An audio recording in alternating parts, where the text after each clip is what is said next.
Like and follow PSP Network on all social media platforms. PSP Network, it's game day.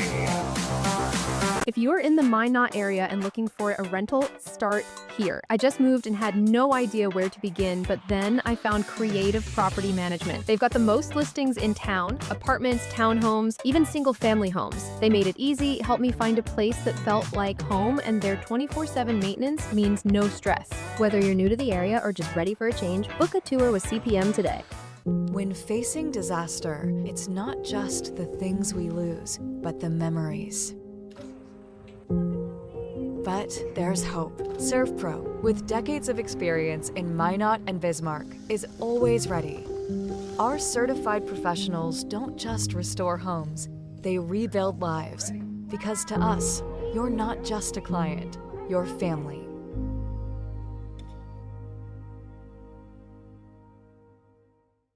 Since 2003, the architects and engineers at Acriman Esold have been enhancing everyday life. From response times to commute times, we've helped create critical infrastructure, enhancing highway safety, flood protection, and public education.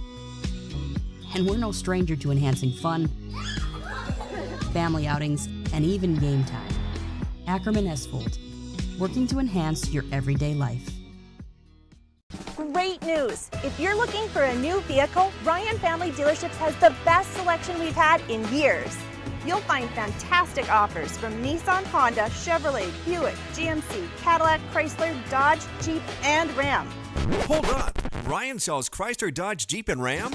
Yes, we do, and we'd love to sell one to you. Visit one of our 5 convenient locations in Minot and Williston. Get your next vehicle from a name you know and trust. Ryan Family Dealerships. Not everyone starts their day at the same time or in the same way.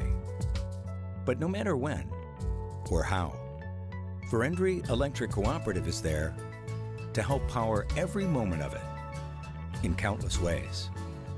Because whenever it starts, one thing is certain: we never stop. Verendry Electric Cooperative is a Touchstone Energy Cooperative, your source for power and information. That sinking feeling you get when this happens? That's oil change-anxiety. The anxiety of being without a car with a billion things to do. The fear of being overcharged.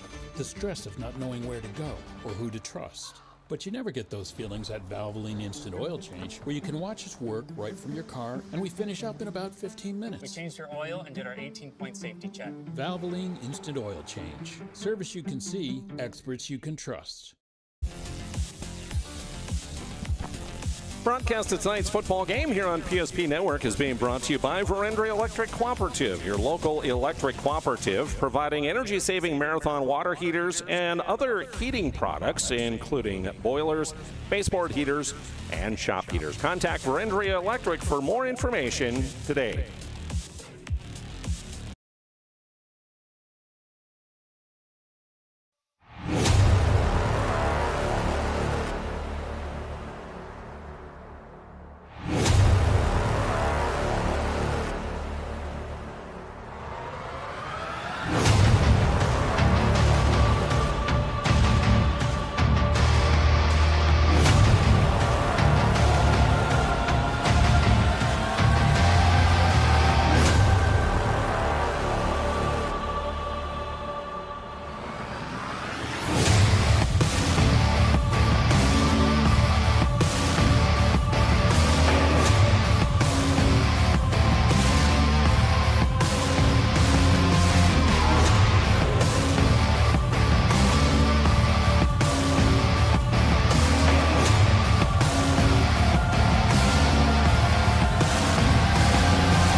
Hey, good evening and welcome to Herb Parker Stadium here in Minot as we bring you Class A high school football tonight here on PSP Network.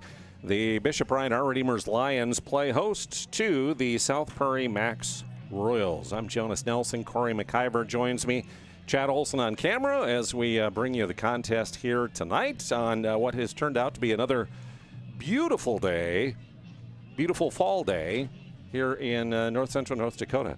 Yeah, you don't really expect the beginning of October to have 80 degree weather, but here we're sitting a nice warm day, no breeze, but of course we do live in North Dakota, and we know that the weather can change, and it will change overnight into Saturday, get some rain and some cooler temperatures. But yeah, I think we're in store for a pretty good evening of football. Yeah, 81 right now, and like you said, by Sunday, rain and 53 for a high. So we're in that time of year. We're glad for tonight being the way it is. Beautiful night here. Glad you could join us as we bring you tonight's contest. Region 3 contest here in Class A football. Corey and I were here last week, of course, when Bishop Bryant Our Redeemers played host to the Des Lacs Burlington Lakers in another region contest, and that one turned out to be quite a finish to that one. Yeah, I think that was I ran into a friend of mine from that goes to DLB. His son plays football there, and yeah, he was not expecting the outcome, especially when they had a 2-score lead going into going to halftime, and he kind of echoed the same thing we did, that touchdown that Ryan got right before halftime, and then getting the ball to start the second half was a huge momentum swing, and that's kind of how it played out. And they got some stops. Lions did when they needed, and recovered an onside kick when they needed to, and had an opportunity at the end of the game to pull out a victory. And so it definitely something that I'm sure the coaching staff looked at and probably stressed their team that, hey, we need to get off to a faster start maybe tonight and see if we can get some points on board early and see what we can do here.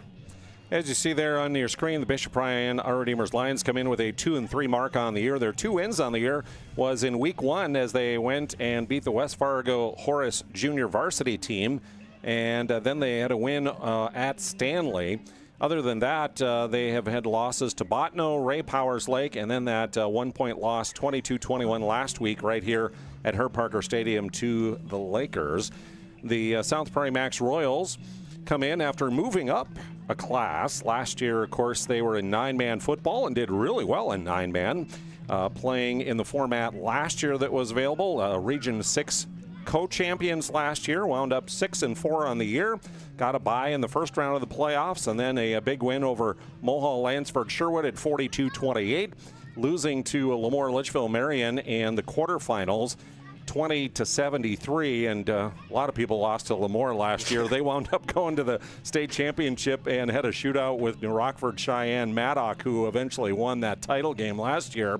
But moving up now to 11-man Class A has been a bit of a change. Numbers have been hard to come by, and then injuries have decimated the Royals here this season as they come in at 0-6 looking for their first win. Yeah, that was one thing that they looked at last spring when they found out we're going to be bumped back up to 11-man. They had a meeting with Brian Kramer, athletic director, and they went through their options of what they could do, and the guys said, no, if they're going to move us up, we're going to honor that. We're going to play 11-man, and we're going to come out and unfortunately, there were some guys that chose not to come out and play this fall, and so you got to give credit to the 20 guys that decided to dedicate themselves to playing 11-man football this year, and look at their record and you look at their scores, and they're other than the Tioga game at the beginning of the year, they've been pretty lopsided. But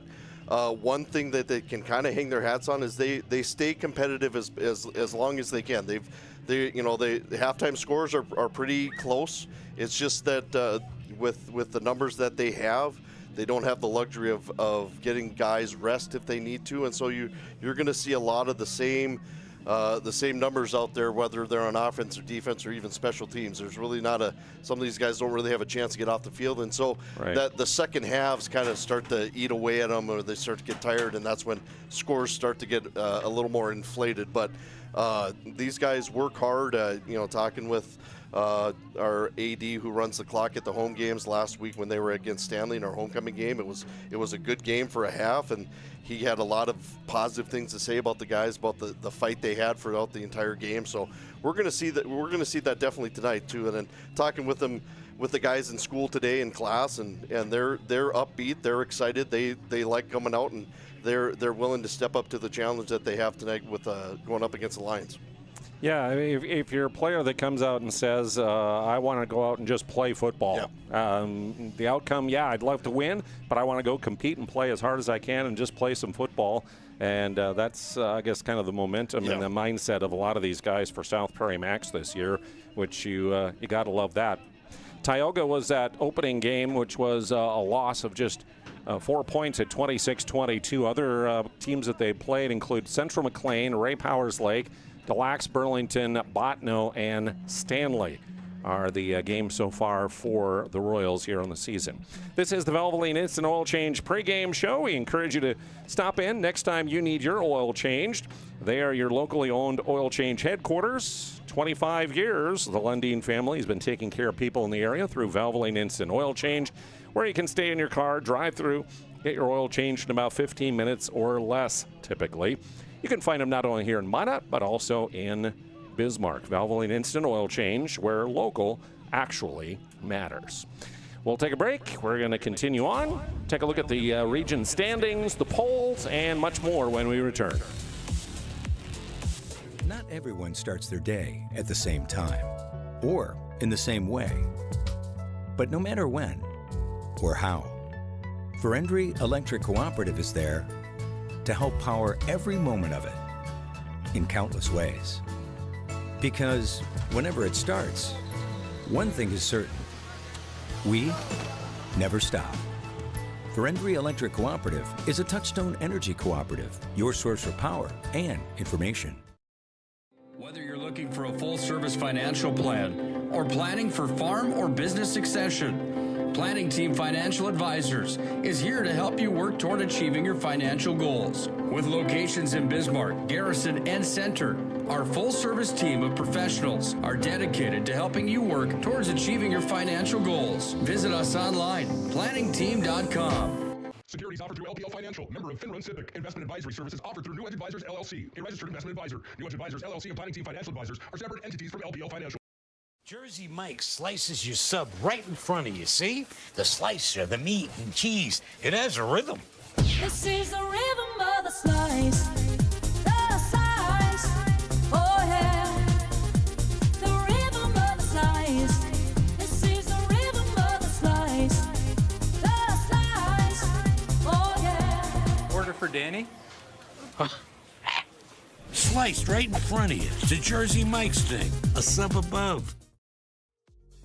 Why have so many people made Dakota Square Arco their favorite convenience store? It could be the quality of the Arco fuel, the great selection of snacks, drinks, and convenience items, the amazing touchless car wash, including their monthly car wash club, the clean restrooms, or the free air. Most of all, it's the warm, friendly customer service. See for yourself at Dakota Square Arco, 1520 24th Avenue Southwest in Minot.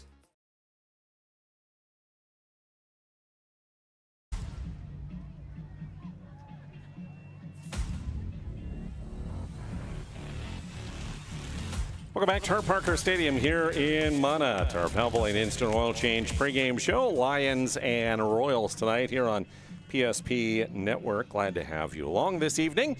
As we mentioned, the records of these two teams. For the Royals, again, 0-6. They're 0-4 in region right now, whereas the Lions come in with a 2-3 mark and currently are 1-3 as we take a look at those Region 3 standings right now, brought to you by Trusted Tire and Auto. Top of the pack is a team that's pretty familiar with that position, Velva Drake Animus Garrison at 4-0 in region play. Then you have Bottineau coming in at 3-1 right now. DLB also at 3-1. You got Ray Powers Lake also at 3-1. Stanley coming in right now at 2-2. Bishop Ryan at 1-3, and then you got, of course, Tioga and South Prairie-Max 0-4 in the region right now. So, anything that kind of stands out to you, Corey, as you look at those? I was just checking the schedule, and I see that Bottineau and DLB are playing tonight, and it's just checking the score here with about halfway through the second period. Bottineau's up 17-6, so that's that's a good.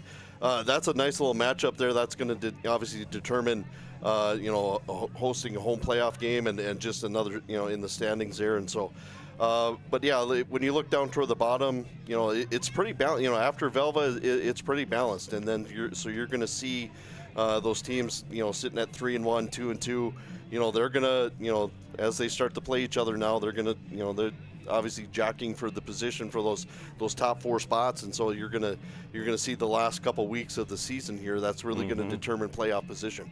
Aggies, of course, are the defending Class A champions from last year. They had that one loss on the year, which came in Week 2 to Harvey Wells County by an 8-6 final.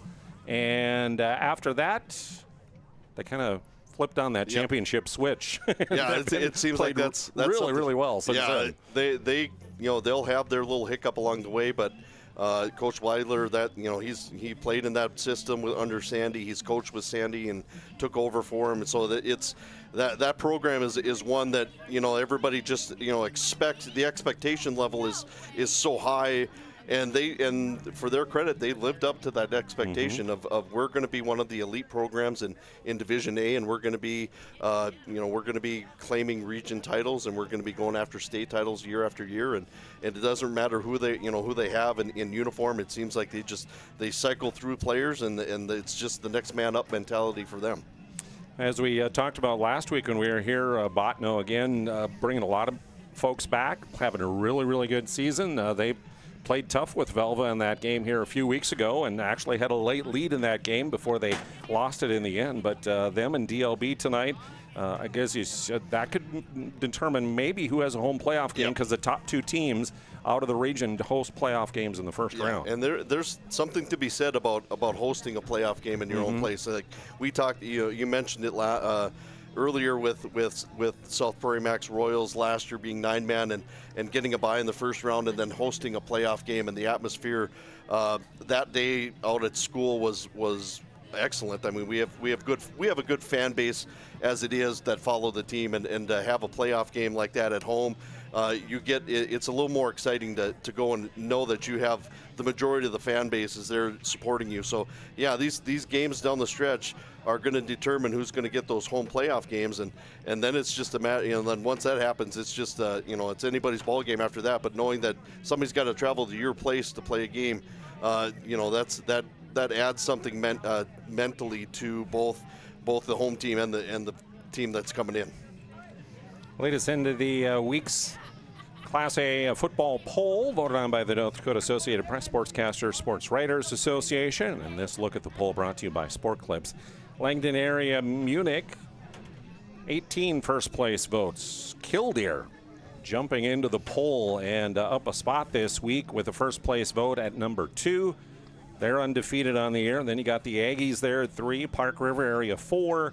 And then Ellendale, Edgeley, Culm in at number 5, and Botno and Dickinson Trinity receiving votes again this week in the poll. Yeah, you look at the poll from this week compared to last week. There hasn't been a whole lot of changes there, and you'd like to think if one of those bottom teams kind of falters you down the stretch, you could see a Botno or Trinity kind of sneak into the 4 or 5 spot maybe in the polls. But the fact that you got really 7 teams there that have a legit case of being in the top 5.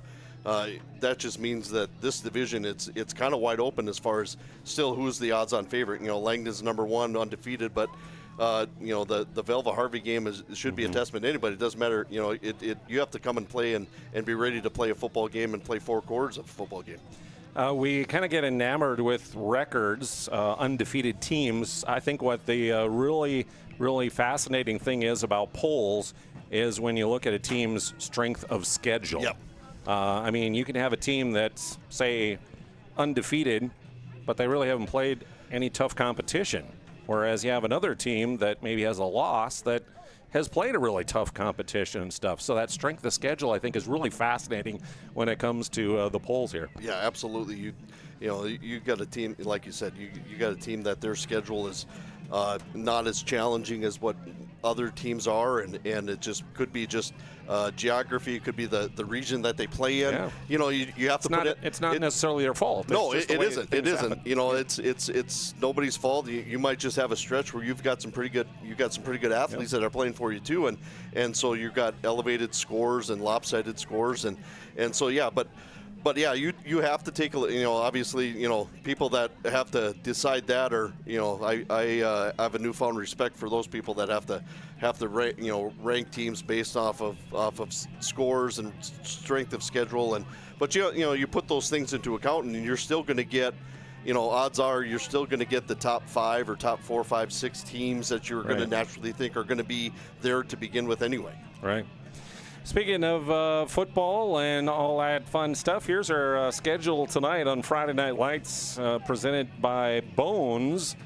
You have our game here in Class A, but got a couple AA games on PSP Network. Dickinson and Jamestown, Devils Lake and Bismarck St. Mary's playing. And then the AAA games tonight include Bismarck and Mandan, and then Minot High taking on Legacy. So another full night of games here on PSP Network as we have 5 more games on the schedule here this evening. Yeah, there shouldn't be a problem. That's a nice problem to have. I know Dallas Hansen and I have talked about that too when we've been doing some games for Minot North. It's you don't have to, and the nice thing is you don't have to worry about picking which game you want to watch. If you have enough devices sitting at home, you can fire them all up, and you can have a different game on each device. And so, but the weather being as it is, it always is kind of nice to come out and see a game in person, but we understand people can't do that, or people living across the state might have family that kids that are playing tonight. That gives them an opportunity to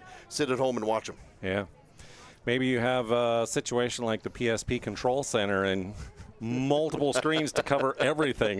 That's pretty cool. So, yeah, coin toss down on the field taking place here as you see the captains out there. And our Valvoline Instant Oil Change pregame show. We encourage you to stop in next time you need an oil change. Stay in your car, drive through, get your oil changed, an 18-point inspection, and then you are on your way, all in about 15 minutes at Valvoline Instant Oil Change, Minot and in Bismarck. Today, we deliver more wonderful birthdays at Trinity Health Family Birth Center. We offer all new private, family-centered suites. Our maternity team provides more personalized support, advanced care, and the reassurances of a NICU and a neonatologist on staff. Take a virtual tour at trinityhealth.org/Family Birth Center. Trinity Health, making more possible.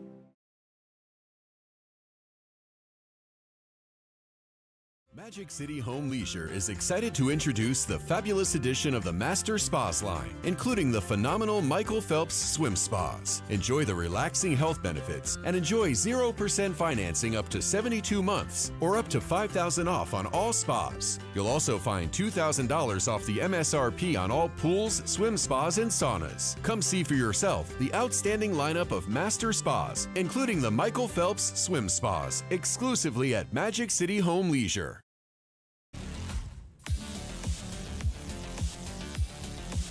Welcome back to Herb Parker Stadium. It's time for our national anthem as we honor America and the playing of the Star Spangled Banner.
Our national anthem this evening as we honor America. And again, say thank you to all those who are serving and have served, along with your families.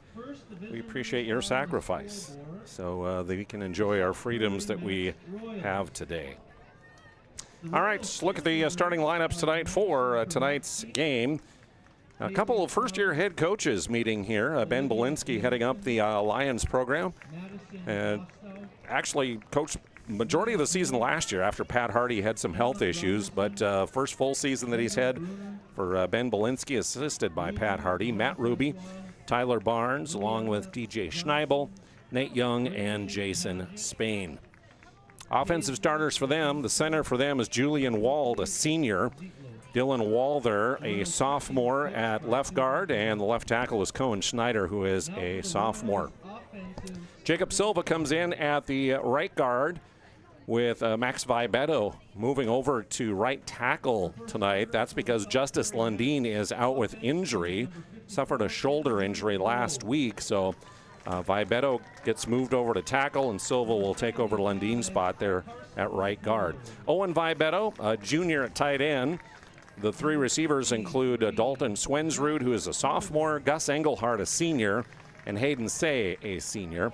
In the backfield, it's Zach Spain, the sophomore running back, and at quarterback is Jake Altringer, who is a sophomore. 2-3 on the year, 1-3 in region play for the Lions. South Prairie-Max Royals under Nick Thompson, first-year head coach. Connor Kaiser assisting him.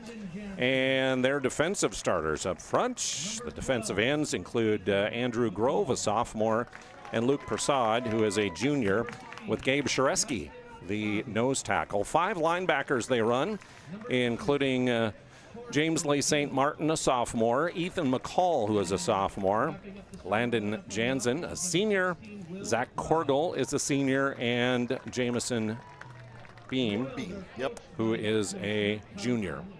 Cornerbacks, Weston Sabi, a junior, along with Torsten Beal, who is a sophomore, and then the free safety, Will Rao, also a sophomore.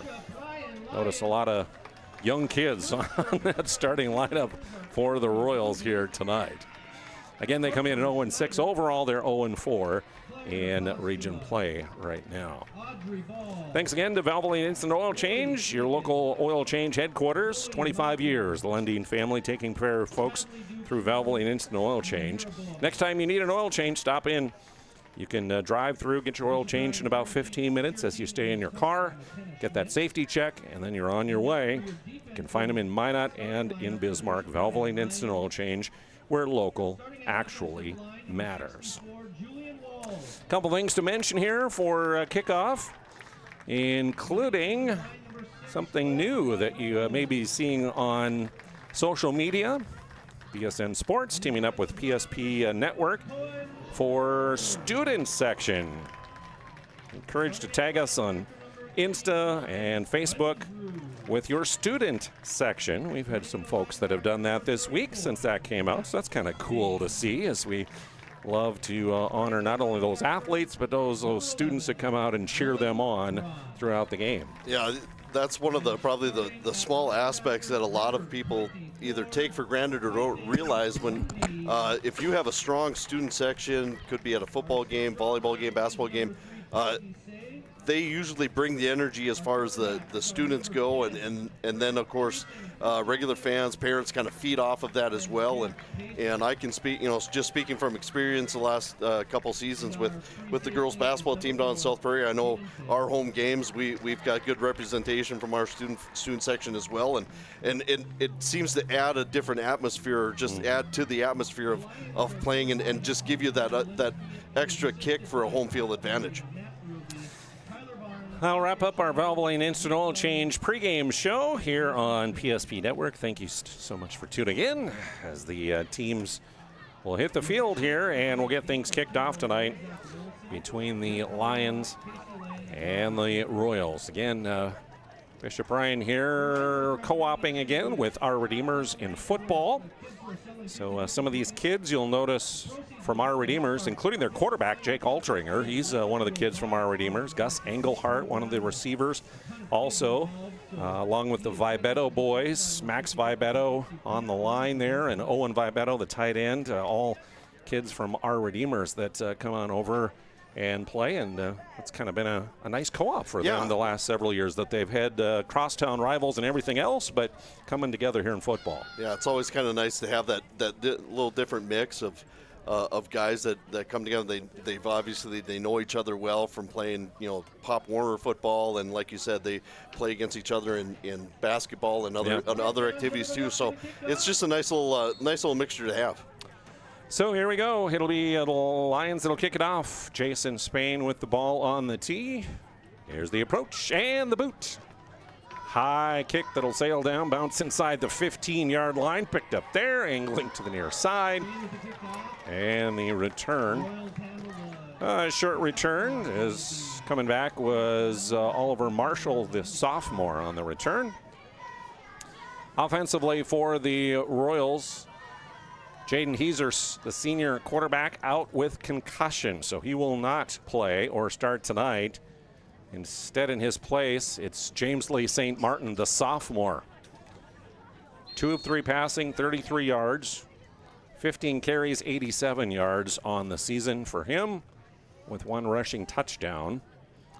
He will set up there behind the center, Zach Korgel, one of the few seniors in the starting lineup. There's the snap, the give, and a run straight ahead. A nice run there by Landon Jensen, another senior. As Jensen comes in with 63 carries, 245 yards. And he'll pick up a couple yards from the 18 up to the 20-yard line. Good start to the drive there for the Royals. I know that they like running that veer option, and St. Martin back there at quarterback is a little heavier downhill runner as well. So he's known to to break some too. But Landon Jansen just slams up there and gets as many as he can, and eventually looking to hope to break one. Quick screen out to the far side that'll be caught by Will Rao, and he will be tackled immediately. As on the stop there will be Zach Spain. Yeah, that's one thing I think you're going to look at the Royals offensive unit. They have to do a better job of maintaining and holding those blocks for a little longer. Let Rao get out there in space and try to navigate. But if you have linebackers that are running that down without getting touched, that's going to be a problem there for the Royals offense going forward. 3 receivers include Will Rao, Weston Sabi, and Torsten Beal. Ethan McCall along with Landon Jansen in the backfield. Zach Korgel, the center. The guards, Gabe Shareski and Carson Kohler, with Andrew Grove and Jamison Beam, are the tackles. Straight ahead the run, and nice gain of about 5 yards. Yep, that's a just that simple veer dive there, and Jansen getting as many as he can. Almost broke for a first down, but you're gonna see the offense stay out on the field a little bit. Now probably not so much. I think you're going to have Weston back there in punt formation, but when they get close to midfield like that, you're definitely going to see probably the Royals in 4-down territory. Brings up a 4th down and 3 for the Royals. And again, Weston Sabi, the junior, does punt duties, stands at about his 15-yard line. Waiting for the snap. Long snapper is Jamison Beam.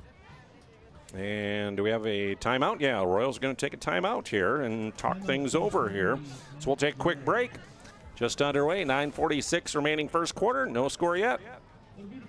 Remember the last time you were certain that your bank had your back or would go the extra mile to give you the service and attention you need? Partnering with the right community bank can make all the difference. We like to think of a community bank as one that supports its local community. You need to know that whatever your financial future holds, your bank will be there to provide practical support. As a community bank, BNC National Bank will be there for whatever you need in the long haul. Reach out to our team today to learn more about how we're able to help you succeed. Member FDIC.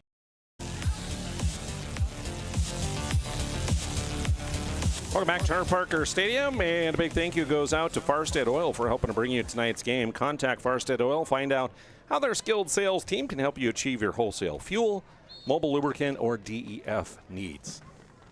Farstead Oil. So again, the long snapper Beam, a little high on the snap, Snagging it and getting it off, though, is Sabi. I'll be taken at the 45-yard line, angling to the far side. Hayden Seay, and eventually is run out of bounds by Ethan McCall. One nice thing about having a 6'3" punter is you don't have to worry about, if you got a snap that's going over the head. Weston's good enough athlete, he can jump up and grab that. You saw that he got a good one-handed catch on that. So naturally you like to have that snap down a little, but when you have a taller punter like that, you can get away with that. So a good return there from the Lions. They got themselves set up just past midfield here. So see offensively what they can do if they can find a rhythm early and get some points on the board. On a 9-yard return, sets them up at the Royals' 46-yard line. Jake Altringer turns, hands off. Zach Spain tries the near side. He'll find room to run near a first down inside the 40-yard line before he's eventually tackled. And one of those in on the stop is Luke Prasad. Yeah, good first down play there. Almost had a nice tackle for loss there. Landon Jansen was unable to make the tackle there in the backfield on Spain, but great job of breaking that tackle there by Spain and able to get about 9 yards on the carry. Don't know how that wasn't a first down. It looks like it's at the 46. They were at the 36, but nonetheless, there's the pitch option. Spain will get that and more as he heads to the sideline and eventually is wrestled out of bounds. Again, McCall running him out, but they'll move the sticks as they get inside the 30-yard line, and Zach Spain runs him down with another 10-yard run down to the 26. The hardest thing when you're defending the option like that is you have to be sound defensively. You have to know who's gonna, who has the quarterback, who's got the pitch man, and then once those two guys are established, then the rest of the guys just have to rally to the ball. And the first, that clearly the Royals need to do a little better job of getting to the ball on the pitch. Shotgun again for Altringer. This time Spain to his left, and a great job as it's a tackle for loss as the Royals come on the rush. And from the linebacker position, Jansen came in and got him first. Yeah, Landon kind of whiffed on that first attempt, but made sure that he did a better job of breaking himself down and getting the arms wrapped up around the legs, because that's one thing. If for Spain, you want to make sure you want to hit him low. You can't be hitting him high because you're going to bounce off that. You got to get him around the legs and take him down. 1 yard gain under center. The pitch back to Spain, running near side. 20, 15, 10. Touchdown Lions! Touchdown Lions!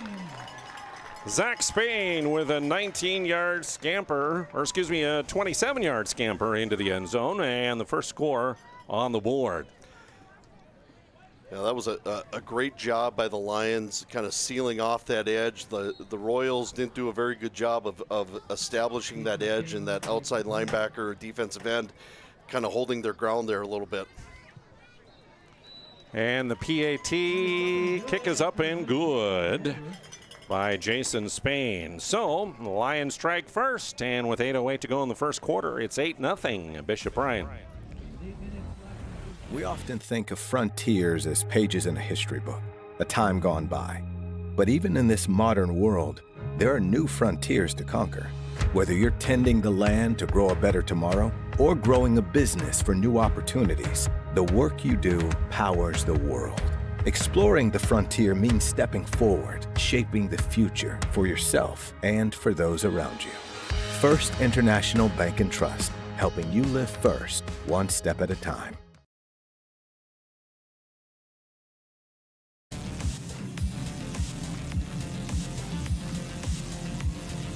Well, it only took 4 plays, 46 yards, and the 27-yard touchdown run by Zach Spain into the end zone. Jason Spain kicks the extra point, and it is 7-0 in favor of the Lions here early on, as they will kick off. Jason Spain with the ball in the tee at the 40-yard line.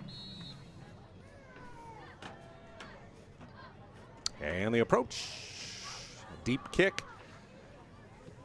Driving Marshall back inside his 10, angling to the far side. 15, trying to get an edge. 20, 25, 30-yard line, and wrestled out of bounds. Beautiful return by Marshall before he is finally wrestled out by Nolan Braun. Great job by Marshall. You know, Spain kind of had him dead to rights there, and he was able to just kind of make a shift, make a move, and force Spain to kind of go right by him. And then he was able to get up and going. The unfortunate thing, you had St. Martin there kind of lead block, and he kind of was looking back at Marshall and not ahead. Had he been able to turn around, he could have probably had another block, could have probably picked up another few yards. But a good return there for the Royals, get them close to midfield. At the 34, under center will go St. Martin. And our first flag of the night comes out before the snap. Tim Bordeaux and his crew calling this one, and this is going to go against the Lion defense. A 5-yard penalty. We'll move them up to the 39 and a 1st and 5 for the Royals. And that could have been something that that coaching staff or the players even probably anticipated or saw in that first drive, how Ryan really wanted to kind of get off the ball quick and kind of get in the backfield and kind of caught them. So the Royals did a great job of kind of catching them off guard. 4 down linemen. St. Martin under center. Quick handoff and wrestled down immediately as he hit the line. Braun, one of those in the stop there. Not much room to run for Luke Moen on the carry there.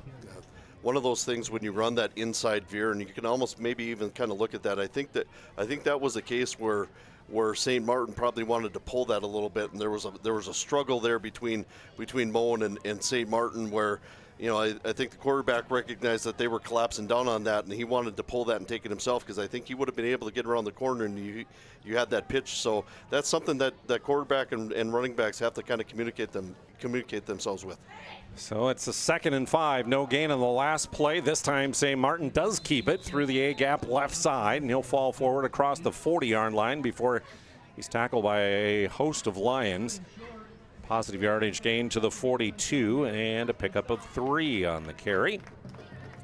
Yeah, that was a good decision there. It could have been just the designed lead power there with the with James Lee kind of following Jansen is running back up there and getting some yards. That don't be surprised if they tried to do something there again with him, something like that, or try to get him out in space to see what he can do. Again, James Lee under center. Keeps it himself this time, tries to get those 2 yards and tackled. Looks like he has enough for a 1st down. As no struggle that time, he put it in his gut and then immediately pulled it back, which was another good decision because there would have been no gain had he handed it off. Yeah, that's you like to see that from the quarterback. Once he makes, and you tell those guys, those option running quarterbacks, once you make that decision to pull, then it's on you to get those yards and get as many as you can. You've made the decision that I'm going to pull that because I think I can get more yards than our running back, and he for his testament those last couple plays, he's been able to kind of get downhill in a hurry. 1st and 10 from their 45. This time the handoff. A quick hitter right up the middle. Ball looks like it was loose, or was he down? It looked like he was already down, and maybe the ball popped out afterwards as the give was to Jansen. And he'll pick up a couple of yards to the 47-yard line. Defensively for the Lions up front, Owen Viabetto, Julian Wald, and Cohen Snyder, the 4 linebackers. Titan Lundeen, Zach Spain, Dalton Swensrud, and Nolan Braun. The cornerbacks are Trayson Christensen and Jack Pesa. The safeties are Peyton Seay and Hayden Seay for the Lions. A 2nd down and 8. This time the give through the A-gap left side, struggling forward near midfield. Landon Jansen with the carry once again. Into the teeth of that Lion defense with some hard-fought yardage. We'll give them 3. Looks like our flag? Yep, we had a flag. We had a personal foul face mask on the Lions, so tack on another 15 yards after the run there. So a nice drive here for the Royals, the 2nd time having the ball. I like how they're using a lot of the play clock, and they're not, and I think that's probably one of the points of emphasis is they wanted to try to control the line of or the time of possession as much as they can and not have that potent line offense on have the ball for an extended period of time. So it'll move it to the Lion 38-yard line. After the 15-yard penalty. And 1st down.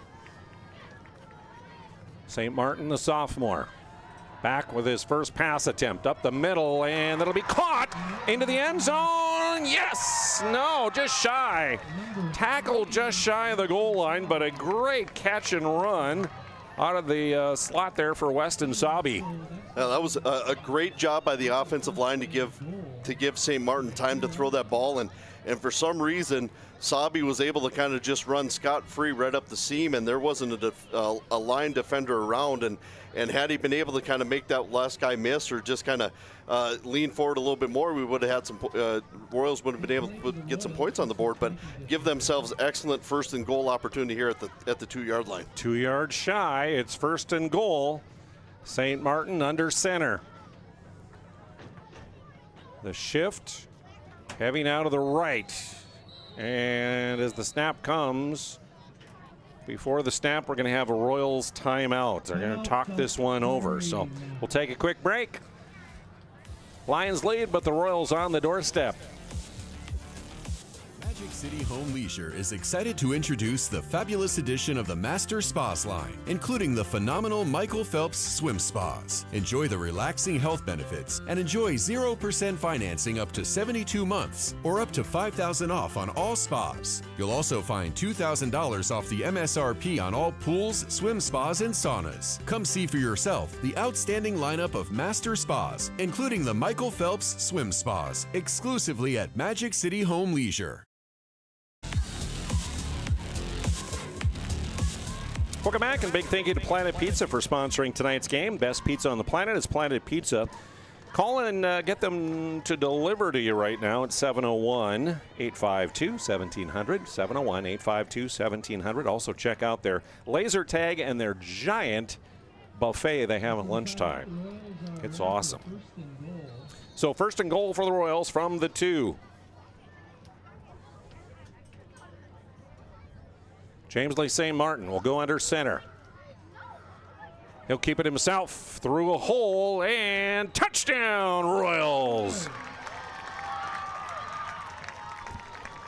I don't know if that was quite a busted play or Jansen was late to kind of get up to get that veer read, but James Lee, St. Martin kind of looked back and saw that the running back wasn't there, so he just sucked it up and kind of teach those quarterbacks if the play kind of breaks down, it's on you to get yards, and he was able to kind of get behind some of those big boys up front and was able to kind of get in the end zone there for a touchdown, a much needed touchdown to kind of gets them an extra point. Looks like they're going to go for 2 for a possible lead.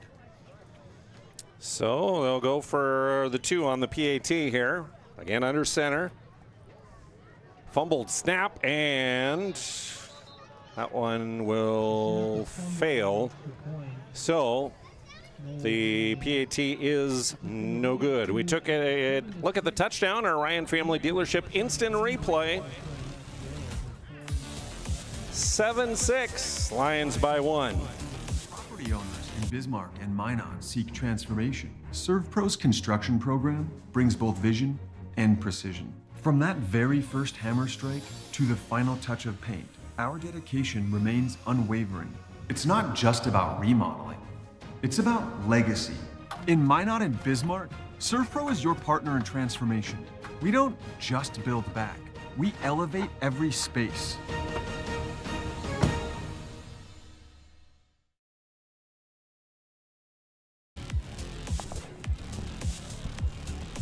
Welcome back to Herb Parker Stadium here in Minot. Royals on the board. They march in 7 plays. They march down the field 61 yards. And again, the touchdown comes on a 2-yard plunge by the quarterback, St. Martin.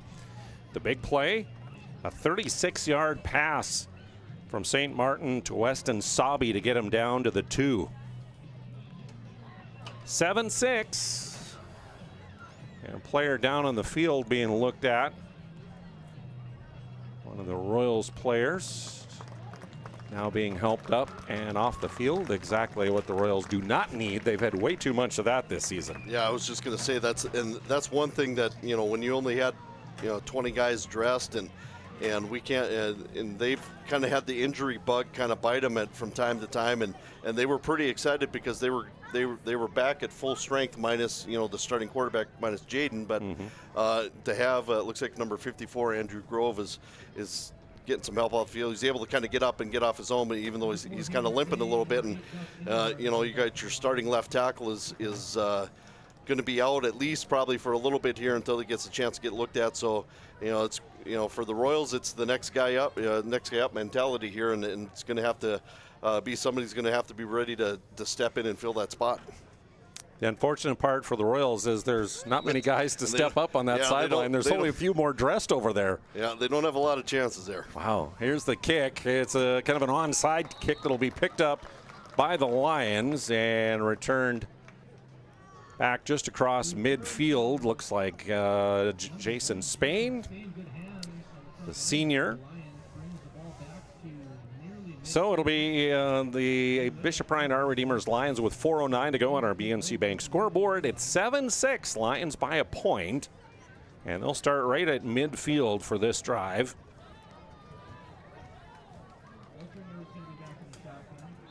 Two receivers to the far side, one near, and Jake Altringer stands in shotgun with Zach Spain to his left.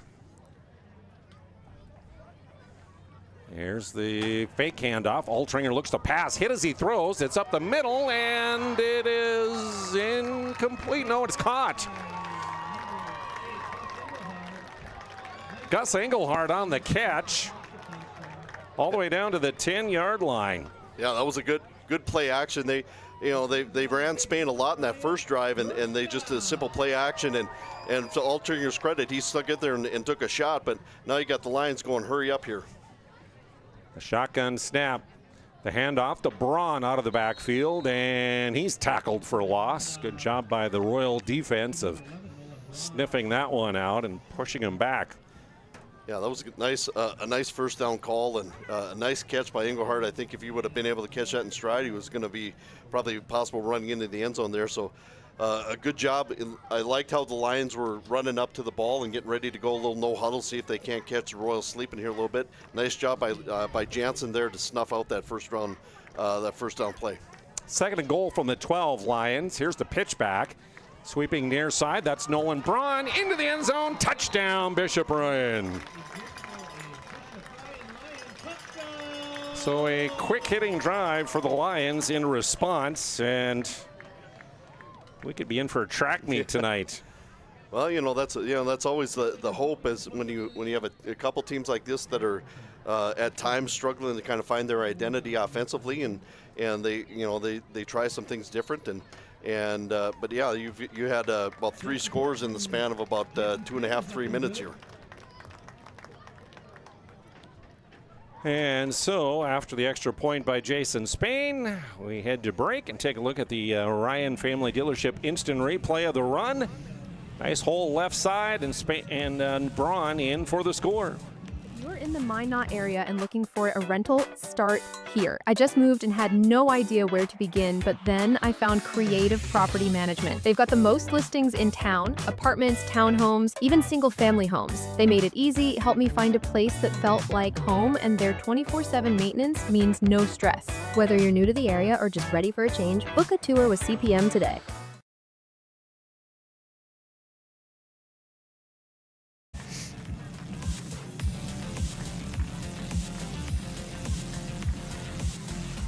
$14-6 our score on the BNC Bank scoreboard. 2 possessions for the Lions, resulting in 2 touchdowns. The most recent, 3 plays, 50 yards, and the touchdown on a 12-yard scamper by Nolan Braun into the end zone. Braun, the junior running back. And Jason Spain kicks the extra point. He'll kick off now, going right to left. Here's the boot, high spinning kick. Up around the 20, taken there by St. Martin, and nice open field tackle at about the 30-yard line. So now the Royals will have opportunity. See if they can keep pace with the Lions here. Started on a frenetic pace. 2 possessions, 2 scores. Yeah, I think that's going to be the important thing here on this drive for the Royals. They did a great job of maintaining time of possession and chewing up that clock. And the nice thing was they were able to go down and get some points on the board. Now that the goal here with the next 3 minutes of this first quarter is, can they do it again? So here's James Lee St. Martin going under center, 2 receivers to his left. Handoff, and nice hole created on the near side as through it goes Luke Moen. And the sophomore will pick up yardage to the 35. So a nice gain on first down of 5 yards. Yeah, good job there by Moen. He comes in every once in a while to give Jansen a break there. You got the starting running back, plays middle linebacker, he's on special teams. So when you can have a guy like Luke Moen that can come in and give you 1 or 2 plays and let Jansen kind of catch his breath a little bit, and then you got some fresh legs to run the football.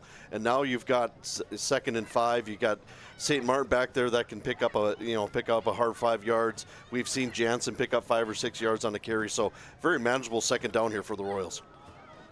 The fake handoff and the pitch outside, sweeping to the near side, spinning forward near that first down marker on the carry is Ethan McCall, the sophomore. Looks like he will have enough for a first down. Yeah, good job by the Royals. They pride themselves on running that inside veer, and they'll slam Jansen up there into the line, or they'll have St. Martin kind of follow there. But there's going to be times where you're going to realize that everybody defensively, they're all going to funnel to that inside. So if you can run that a couple times and then fake it and then pitch it out to an Ethan McCall or a Weston Sabi, somebody that can stretch the field to the sideline, that keeps the defense honest, and then you can come back inside the middle again. Handoff, and good hard run through the left side of the line as Jansen got that handoff and carried some defenders up to the 44. Picks up 4 tough yards, leaves a 2nd and 6. You like to think that eventually, sooner or later, the amount of times that Jansen is going to be running through those A gaps and up in the middle, eventually, you wear down the defense enough, and these 3, 4, 5, 6 yard cracks that he's getting is going to turn into a 10 or 12 yard gain. Again, 2 receivers left, and they'll run a screen, and that is incomplete as they went through the hands of the intended receiver there, Will Rao. Kind of a dangerous throw there. You're kind of throwing that in kind of the middle of the defense. Rao coming back on that bubble screen. You like to see him maybe catch that away from the defenders a little bit. James St. Martin kind of led him a little too much there in the middle where the defense was. Give those other receivers an opportunity to come up and get those blocks, and so when Rao does catch the ball, he's got kind of a wall of blockers there that he can run underneath. So don't be surprised if they don't come back to that here eventually too. 3rd and 6, Royals. Handoff, and right up the middle, but a big hit put on. He's come rushing in there to give the hit was the linebacker, Dalton Swensrud. Yeah, that's it. You try to tell your running backs you don't want to run high, and that's a good example of why you don't want to run high. Those linebackers are going to come and they're going to put their face mask right into your chest there and knock you over. Great job by Moen to kind of hang on to the football, because a lot of times you get a shot like that, that football could pop out here. So a big 4th down decision here. It looks like they're going to kind of use as much of the clock as they can before they have to make a decision. Gain of 2 leaves down a 4th down and 4. Offense stays out. Handoff, and they're not going to get it. Lion defense rises up and stops. I think that's one thing for the Royals. That's probably the last thing you really wanted to do is, you like to convert to 4th and 5. That's a lot to ask. Running that inside veer with Jansen trying to pick up that first down there, but now you're giving the Lions the ball on a short field, so now the defense of the Royals has to step up here and at least force the Lions to have some kind of a drive that, it's not like a 1 or 2 play quick hitting drive that results in points. Just 21 seconds remaining, first quarter, and from the Royals 46, pistol formation with 2 receivers to the near side. Handoff. Spain through the right side, 40, 35, and dragging tacklers down to the 30-yard line is Zach Spain,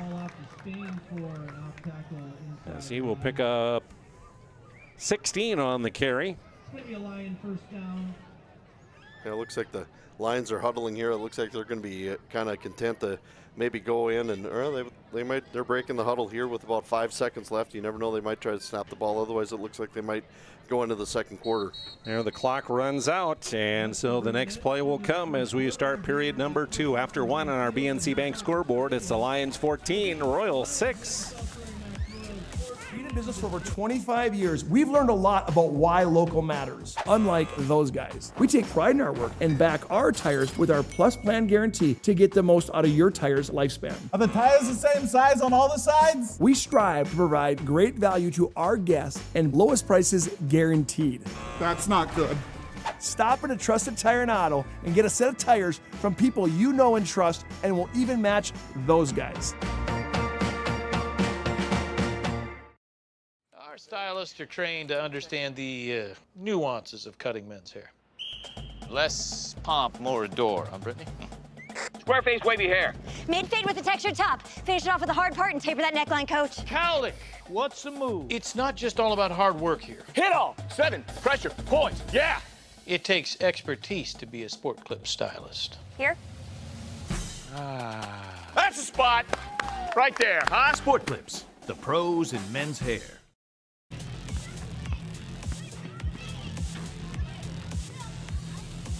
Teams switch ends, so the Lions now heading towards the west end zone here at Herb Parker Stadium. And a 1st and 10 from the 30-yard line of the Royals. Passing, and that'll be caught, and touchdown Lions! Jack Pesa with the catch. Yeah, we talked that couple drives ago when the Royals were able to get Weston Sabi wide open down the seam. Pesa was able to kind of get behind the linebacker, and then the free safety kind of cheated up a little bit to maybe jump the route, and he was able to kind of get behind there too. So an easy pitch and catch there for the Lions. Jason Spain with another extra point as we take a look at the Ryan Family Dealership instant replay. He's cut into the middle, and Pesa wide open, heading in for the score. Every football fan has their Sunday routine. Maybe it's setting your lineup, firing up the grill, or claiming your spot on the couch. But the center of every Sunday is the drive. The morning drive home before kickoff. The drive to your buddy's watch party. Wherever you're headed, we can take you there.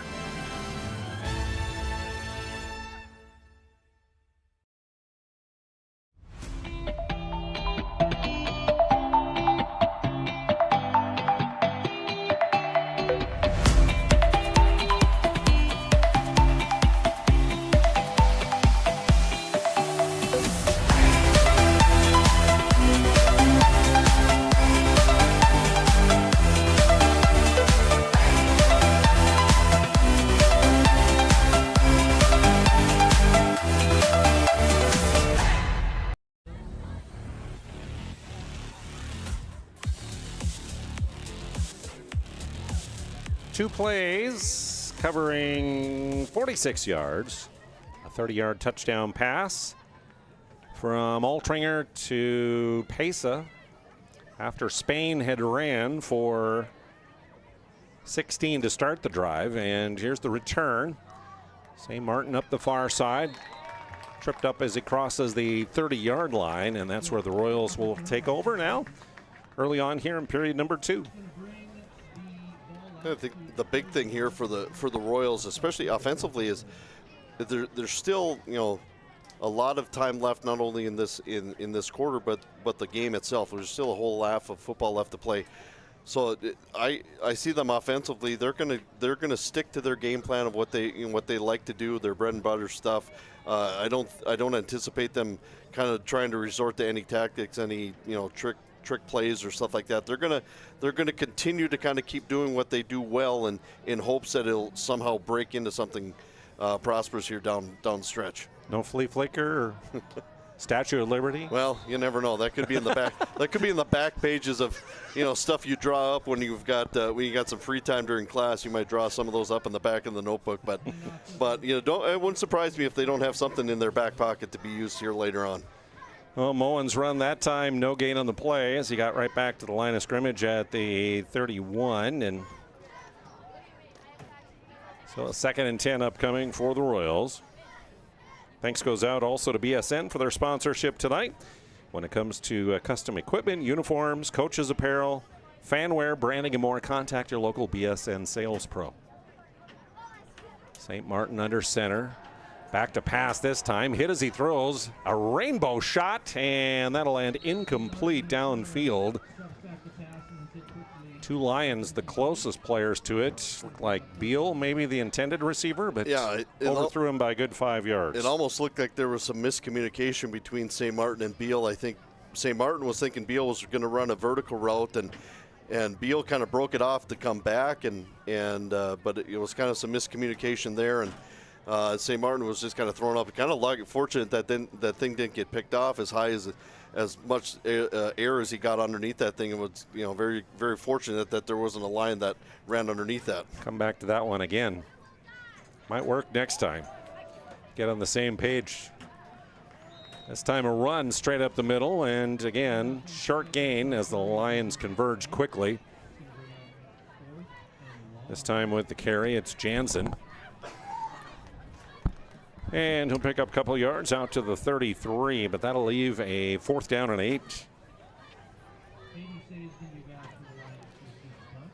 So it looks like the Royals will choose to punt as their punter, Weston Saube, the junior, stands just outside his 20.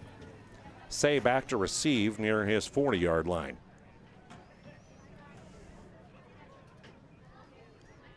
Here's the snap. Rush is on, and a quick kick away is a low one. And takes a Lion roll after it hits the 40. It'll be down at about the 42-yard line. Ethan McCall on that.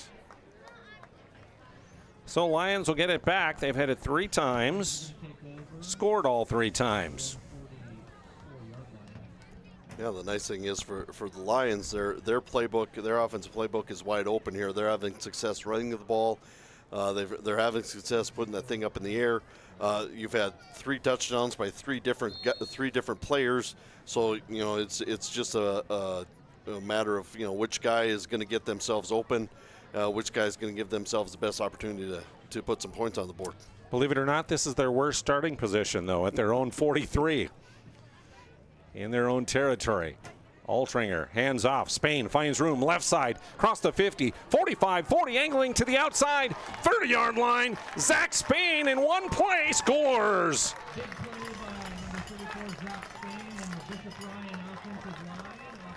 You had to have in the back of your mind, you had to think that there was a possibility eventually of Spain being able to break out one. He's been able to get to the corner. The Royals haven't done a very good job of setting that edge. They're getting blocked out. They're not coming up very, very well to kind of take on try to take on the tackle and bring him down. And if you let Spain kind of get a full head of steam and going downhill, there's not a whole lot of guys out there that are going to be able to catch him down. Jason Spain with the kick for the extra point. And we head to break. Take a look on the Ryan Family Dealership instant replay. Spain to the sideline, then just outran everybody. 28-6. Why do I bank at First Western? Easy. They take care of their customers. That's right, Carson. You may be number 11 on the field, but at First Western, you and our customers are never just a number. First Western provides the best in customer service. When our customers call with a question, we answer their call personally. Now that's pro-level service. Thanks, Carson. Professional, friendly, full-service banking is what you can count on at First Western. First Western, you can bank on us. Broadcast of tonight's game here on PSP Network is being brought to you by the UPS Store, located in Marketplace Foods Plaza on South Broadway in Minot. For all your packing and shipping needs, stop into the UPS Store. You know what else they provide there? notary services. My wife and I, a couple months ago, we needed a notary and wound up going there because they do that as well. So UPS store, again, on South Broadway in Minot. Jason Spain will put it on the tee at the 40, kicking off left to right. His team up 28-6. Here's the approach and the boot. Right down the middle, and that one will roll into and through the end zone for a touchback.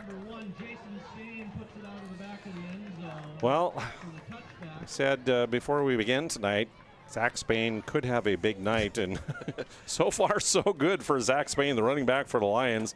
I have him down with 6 carries, 119 yards, and 2 rushing touchdowns, one from 27, one from 57. Yeah, I know that was one thing talking with Coach Kaiser throughout the week, and Coach Thompson as well. That was one individual I know they were really going to do well to try to focus on, and they haven't done a good job consistently of keeping him in check. There's glimpses of being able to contain him a little bit, but if you let him get out in space and get around the corner, there isn't too many guys on the South Prairie roster that's going to be able to run him down.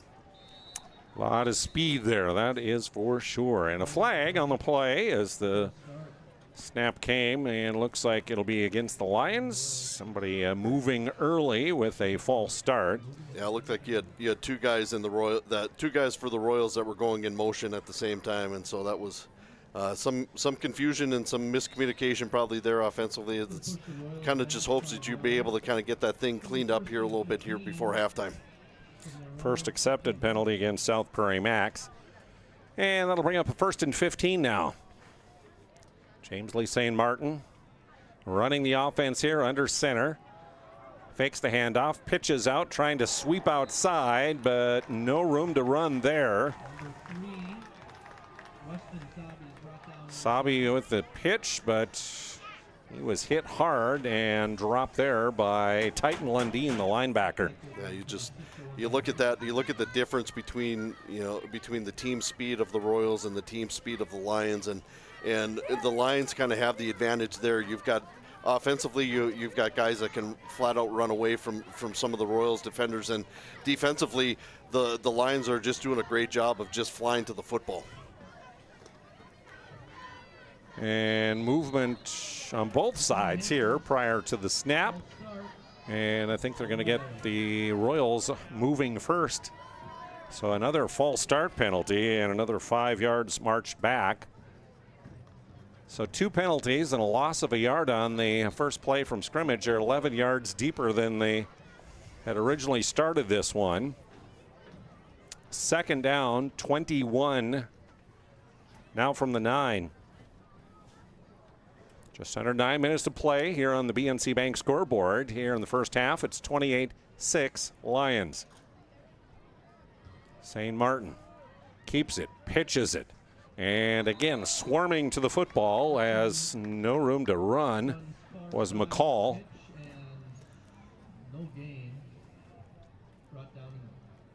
That's one thing defensively too. When you have a team backed up in the shadow of their own end zone, you have a tendency of pinning the ears back and just flying to the football, and that's something that the Royals, the coaching staff, or even the players have to recognize too, and say, hey, they're really being overly aggressive here and flying to the football. Is there something that we have, maybe a trick play or something that we talked about maybe saving for the second half? You may want to put it out here now and see if you can pick up a first down.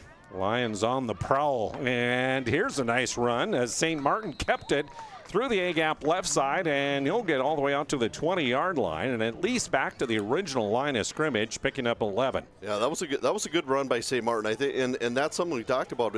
Both he and Jansen, if they get the opportunity to get past that first wave of defenders, there's not a whole lot of guys, past the linebacking crew. So if you can kind of get out there in space and then, force one of these secondary guys to kind of make a play for you, if you make him miss, he's running a lot more than just the 10 he got back. Weston Sabi back to punt inside his 10. Waiting for that snap. Low snap and a false start is going to be called here. Another false start on the South Prairie-Max. So no penalties until this drive, but then 3 false starts.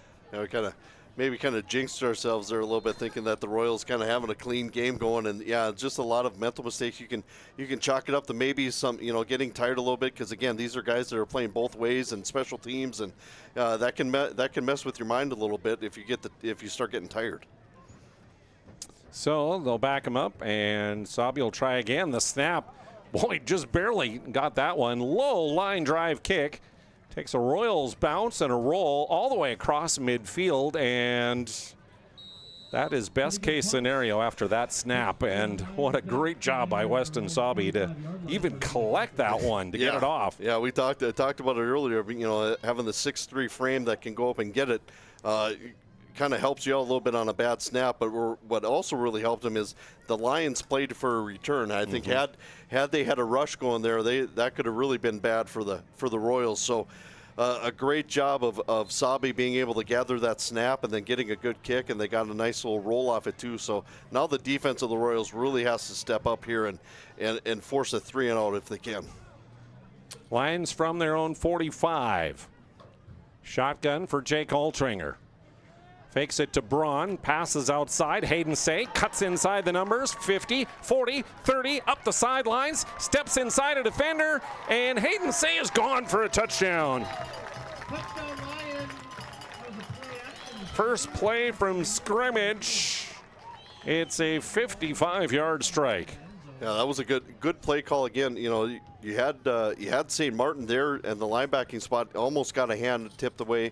But then once Seay was able to get possession of the ball, and he got a couple blocks, and he was able to kind of get out in space and force that last defender to kind of make a last-ditch effort to try to knock the ball away, and wasn't able to, and he was able to get in the end zone, and they were able to convert on the extra point as well.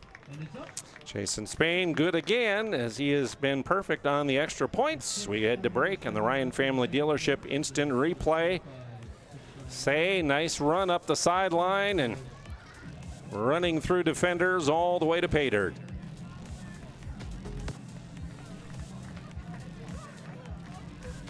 Why have so many people made Dakota Square Arco their favorite convenience store? It could be the quality of the Arco fuel, the great selection of snacks, drinks, and convenience items, the amazing touchless car wash, including their monthly car wash club, the clean restrooms, or the free air. Most of all, it's the warm, friendly customer service. See for yourself at Dakota Square Arco, 1520 24th Avenue Southwest in Minot.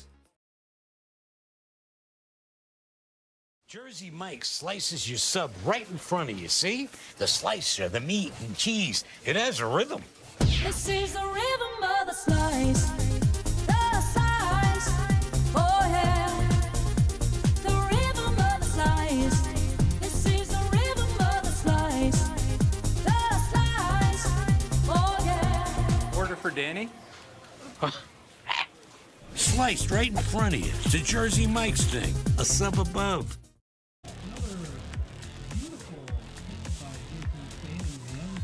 Welcome back. Spain kicks off from the 40, and again, it goes over the returner's head and into the end zone for a touchback. So, last couple possessions, Lions have run one and done on the long touchdowns. Zach Spain with a 57-yard score, and then the last possession, it was a 55-yard strike from Altringer to Hayden Seay. Royals get it back on the 20 now. Still 6:37 to go here in this first half. St. Martin looks to pass. Has nice protection, and that one is going to be picked off up at the 40-yard line. Interception thrown there, as on the pick will be number 21. Which is Paxton Schwann? Yep. Yeah. That was, not a bad decision there by St. Martin, but, would be something there as a receiver. Sabe kind of break off his route a little bit sooner, kind of recognize that the pass wasn't kind of behind him a little bit, stop, and then just kind of turn into defensive back if he can. a big interception there for the Lions. Obviously looking to maybe punch another one in here before halftime. So from the Royals 41, Altringer keeps it himself. He'll run to the near side and wrapped up after a short gain. St. Martin, one of those coming up to help on the stop. As they're going to run a little pace here. Down to the 37. That was a pickup of 4 by the quarterback. 2nd and 6. Altringer looks to pass. Caught at the 35 on the near side. As that was Gus Engelhart, and then wrestled down by Cole Jorgensen. To the 34, a 3-yard gain. 3rd and 3 upcoming for the Lions here. Approaching 5.5 to go here in the first half. Zach Spain gets the handoff, sheds a couple tackles, and then fights his way inside the 30-yard line. Down to the 29. He'll pick up 5. It seems like Landon Jansen has kind of been in that area the whole time that Spain's been able to run, and for the most part, Spain's been able to win those battles. Jansen's got a couple every once in a while, but Spain's kind of been the winner of those. Altringer to throw, and he will have it. It'll be inside the 10. As come down there with the reception. It's number 6 on the roster, is that right? Luke Hall, the freshman? Owen Vibetto, number 6. Or is it Owen Vibetto? Yep. Okay, it was Owen, yeah, you're right. So Vibetto with the catch. Down to the 6-yard line. 23-yard reception. 1st and goal, Lions. Shotgun for Altringer. Takes the handoff, rolling, passing, reaching up, catching it, and spinning into the end zone, but a flag on the play. We'll see what the flag is and if this is going to count.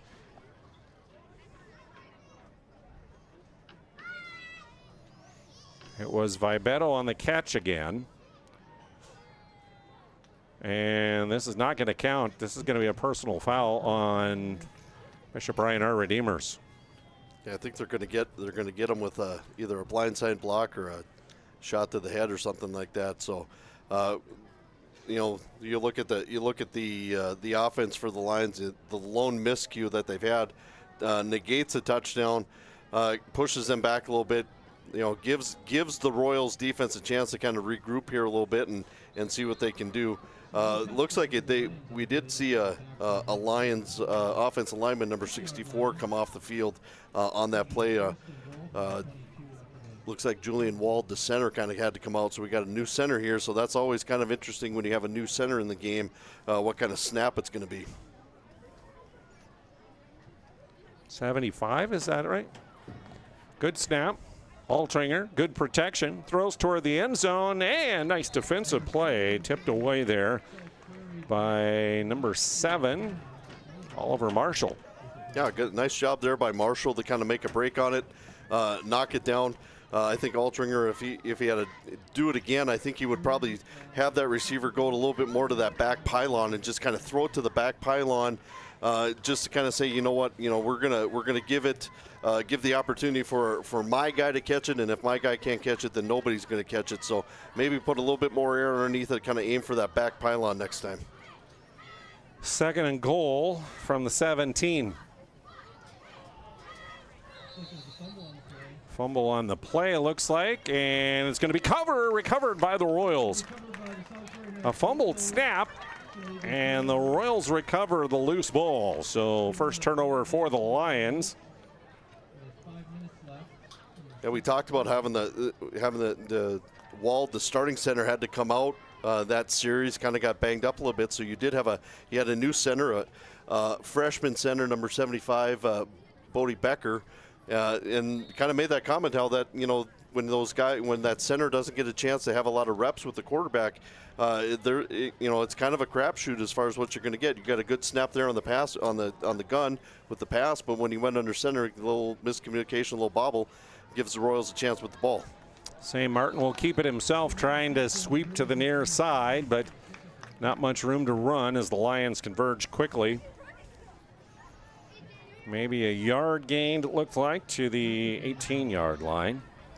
Yeah, I think it's kind of crucial here for the Royals. They have to have some kind of drive that chews up a lot of this remaining 4.5 minutes a half. The last thing you want to do if you're the Royals is give the ball back to the Lions with some time on the clock. You know, they've got all 3 timeouts as well, too, so they can take some strategy here and stop the clock if they want to. But last thing you want to do as the Royals, you want to give the Lions the ball back, a chance to put some points on the board before halftime. James Lee will pitch it. The sweep by McCall, tries to get outside and tried to spin out of one tackle, and will pick up positive yardage across the 20-yard line. He'll get to the 23, the way it looks, which is a gain of 5 on the play. So a 3rd down and 5 remaining. 3:46 and counting to go on the half here on our BNC Bank scoreboard. BNC Banks, located in North Dakota and Arizona. Find them online at bnc.bank. The sophomore quarterback looks to throw, has some times, lets it fly, and again overshot his receiver. Intended receiver was Will Rao running up the near side, and James Lee had too many Wheaties this morning. Yeah. Well, he's putting some air on those. Yeah, he throws a good ball. I mean, that one long completion he had to Sabi was a nice, just right on the money, and he's not afraid to put the ball under the air. The challenge now for these Royals receivers is they got to get themselves off the line of scrimmage. They can't get jammed, because if it's timing to get the ball up in the air, they've got to get away from that defender so they have a chance to run underneath it. So 4th down, and the punt will be Sabi. Standing inside his 15. Good snap. A low line drive kick. Big Royals roll inside the 40. Picked up by Hayden Seay. He'll come across the 45, angling back to the near side, looking for more yardage. 50, 45, 40-yard lines. Still going up the sideline. 30, 20. He has a convoy, and he'll dive for the pylon. And is he in? They're going to say no, out at the 1. Flag on the play, though, is back at midfield. And we got one. Another one up by the 23. I think what happened is when you had Seay kind of reverse course and come back toward us, I think that kind of messed up some of the blocking a little bit. Could have a potential block in the back or a hold. But yeah, I mean, that was a smart move by him. He kind of set up the return that we were going to go that way, and then came back and they allowed those guys to get in. But it looks like it's going to be coming back. It's another personal foul, blow to the head on the Lions is what referee Tim Bordeaux signaled. So that will wipe out a huge return by Seay. And with just over 3 minutes to go here in the half, the Lions will be backed up after another 15-yard penalty. They've had 3 15-yard penalties here in the first half. Yeah, I think they're getting, the league and the high school football in general has done a really good job of kind of cleaning up some of those blindside blocks that ever, in the past have been completely legal, and you had guys that were just kind of look for that, but they've done a good job of getting player safety more as the focal point, and they just kind of eliminate that from the game, because that's something that could really have some lasting effects on some people. So a nice job of cleaning that up. Just too bad that it wiped out a nice return for the Lions.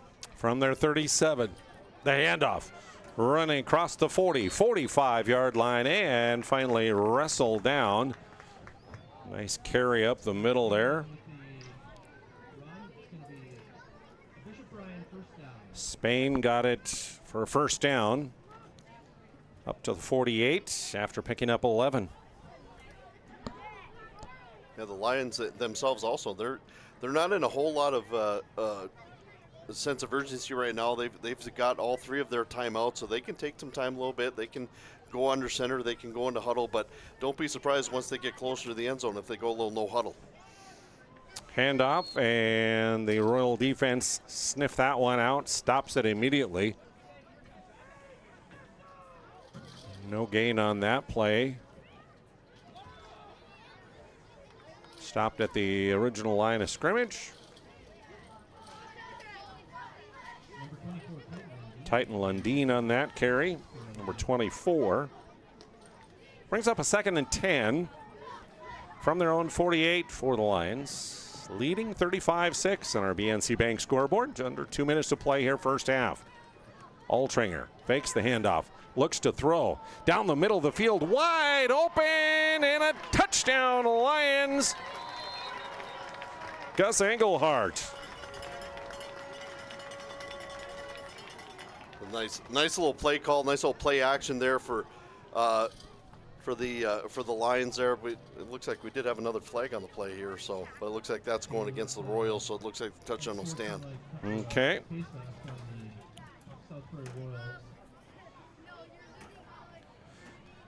So that one will go as a 52-yard strike. From Altringer to Gus Engelhardt. Jason Spain to kick the extra point. Perfect so far. And right down the middle once again. So, minute 45 to go here in the half. The Ryan Family Dealership instant replay. Altringer had a good amount of time and nobody picked up Gus Engelhardt. Whether you're looking for a full-service financial plan or planning for farm or business succession, Planning Team Financial Advisors is here to help you work toward achieving your financial goals. With locations in Bismarck, Garrison, and Center, our full-service team of professionals are dedicated to helping you work towards achieving your financial goals. Visit us online, planningteam.com. Securities offered through LPL Financial, member of FINRA Civic. Investment advisory services offered through New Edge Advisors, LLC, a registered investment advisor. New Edge Advisors, LLC, and Planning Team Financial Advisors are separate entities from LPL Financial. Not everyone starts their day at the same time or in the same way. But no matter when or how, Verendry Electric Cooperative is there to help power every moment of it in countless ways. Because whenever it starts, one thing is certain: we never stop. Verendry Electric Cooperative is a Touchstone Energy Cooperative, your source for power and information.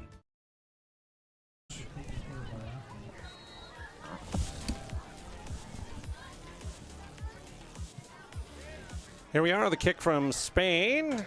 Deep it goes, inside the 10, taken there, racing to the far side, and tackled on the return there is Oliver Marshall, the sophomore. So it'll be a minute 40 remaining for the Royals to work with here.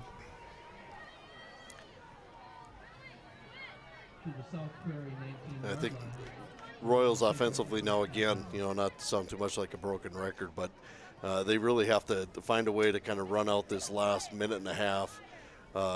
Lions have all 3 timeouts. Not saying that they would use them, but I mean, if the opportunity arises, you never know. But for the Royals' sake, they just hopefully can just kind of run out this last minute and a half.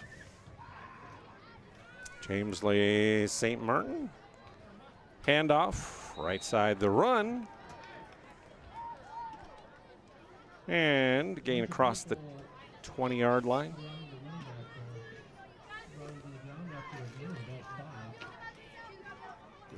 Moen on the carry, was it? 28, yep, right? Yep, looked like Luke Moen was kind of, smart idea there. Put Luke out there, let him run out the rest of the half, give Jansen a chance to kind of catch his breath here before halftime, and then he's got all of halftime to get ready to go for the second half. So a nice job here by the Royals, kind of using all the clock they can before they snap the football. The pitch, sweep to the near side and to the 25, and then shoved out of bounds on the near side. They sweep that as Weston Sabi, the junior. And he'll pick it up for a first down as they move the sticks. Yeah, nice job there. It looks like, defensively for the Lions, they're playing off. They're not as aggressive as they have been in the first half. They realize that the Royals are just trying to run the clock out, so they're going to soften up a little bit. They don't want to give up the big play. They'll still rally to the ball when they can, but they're not really in attack mode quite yet to finish out this half. Pitch play. McCall tries to turn out of a double team tackle, but he'll still be tackled for a loss as he'll lose yardage back to the 25-yard line. Looks like forward progress, they'll say, to the 27, so it'll be a 2-yard loss. Yeah, it looks like the Royals will have to snap the ball one more time here before halftime, but they're going to run this thing all the way down before they run as much as they can all the way down to before snapping the football here, and then they'll go into halftime and hopefully be able to kind of make some adjustments here going into the second half and find some ways to get a little more success offensively. And probably the big thing is trying to figure out defensively how we're gonna handle trying to keep the Lions out of the end zone here in the second half. Runs down to the end of the play clock, and just before it runs out, we'll have a timeout taken by the Royals, giving us time. Say thank you to some of our sponsors like Ryan Family Dealerships, committed to Western North Dakota auto buyers for over 50 years with 5 locations in Minot and Williston to serve you, and you can shop the inventory online at driveryan.com. Also, thanks goes out to Verendry Electric, your local electric cooperative, providing energy-saving marathon water heaters and other heating products, boilers, baseboard heaters, shop heaters. Contact Verendry Electric Cooperative today. And also thanks to First International Bank and Trust, a full-service, family-owned independent community bank founded in 1910. FIBT.com, First International Bank and Trust. 3 seconds left on the play clock as the teams return to the field.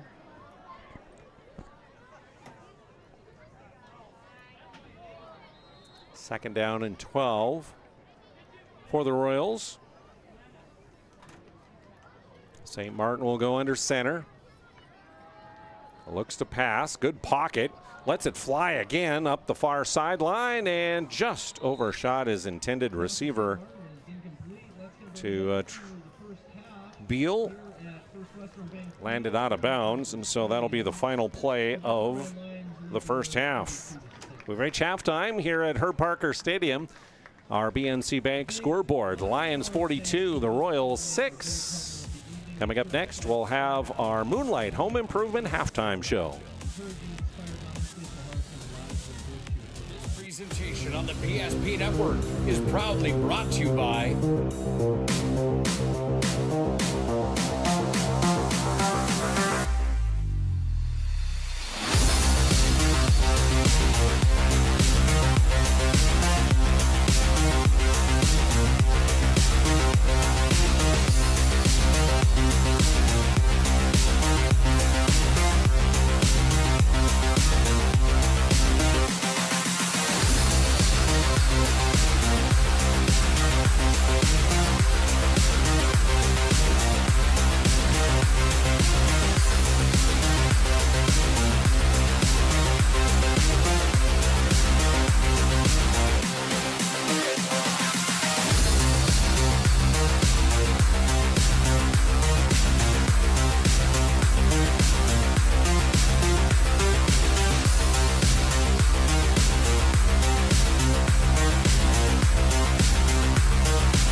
Make sure to like and follow PSP Network on all social media platforms. PSP Network, it's game day. Not everyone starts their day at the same time or in the same way. But no matter when or how, Verendry Electric Cooperative is there to help power every moment of it in countless ways. Because whenever it starts, one thing is certain. We never stop. Verendry Electric Cooperative is a Touchstone Energy Cooperative, your source for power and information. If you're in the Minot area and looking for a rental, start here. I just moved and had no idea where to begin, but then I found Creative Property Management. They've got the most listings in town, apartments, townhomes, even single-family homes. They made it easy, helped me find a place that felt like home, and their 24/7 maintenance means no stress. Whether you're new to the area or just ready for a change, book a tour with CPM today. Great news! If you're looking for a new vehicle, Ryan Family Dealerships has the best selection we've had in years. You'll find fantastic offers from Nissan, Honda, Chevrolet, Buick, GMC, Cadillac, Chrysler, Dodge, Jeep, and Ram. Hold on. Ryan sells Chrysler, Dodge, Jeep, and Ram? Yes, we do, and we'd love to sell one to you. Visit one of our 5 convenient locations in Minot and Williston. Get your next vehicle from a name you know and trust. Ryan Family Dealerships. Can you remember the last time you were certain that your bank had your back or would go the extra mile to give you the service and attention you need? Partnering with the right community bank can make all the difference. We like to think of a community bank as one that supports its local community. You need to know that whatever your financial future holds, your bank will be there to provide practical support. As a community bank, BNC National Bank will be there for whatever you need in the long haul. Reach out to our team today to learn more about how we're able to help you succeed. Member FDIC. At Ryan Buick GMC, we treat every day like game day. 1.2-liter turbo engine, ultra-wide screen. 1.2-liter turbo engine, ultra-wide screen, on 2. Ready? We know how to get you in the right vehicle. Blue Canyons, and hut, hut! From the test drive to the handoff, we make every step easy. This season, start your drive at Ryan Buick GMC.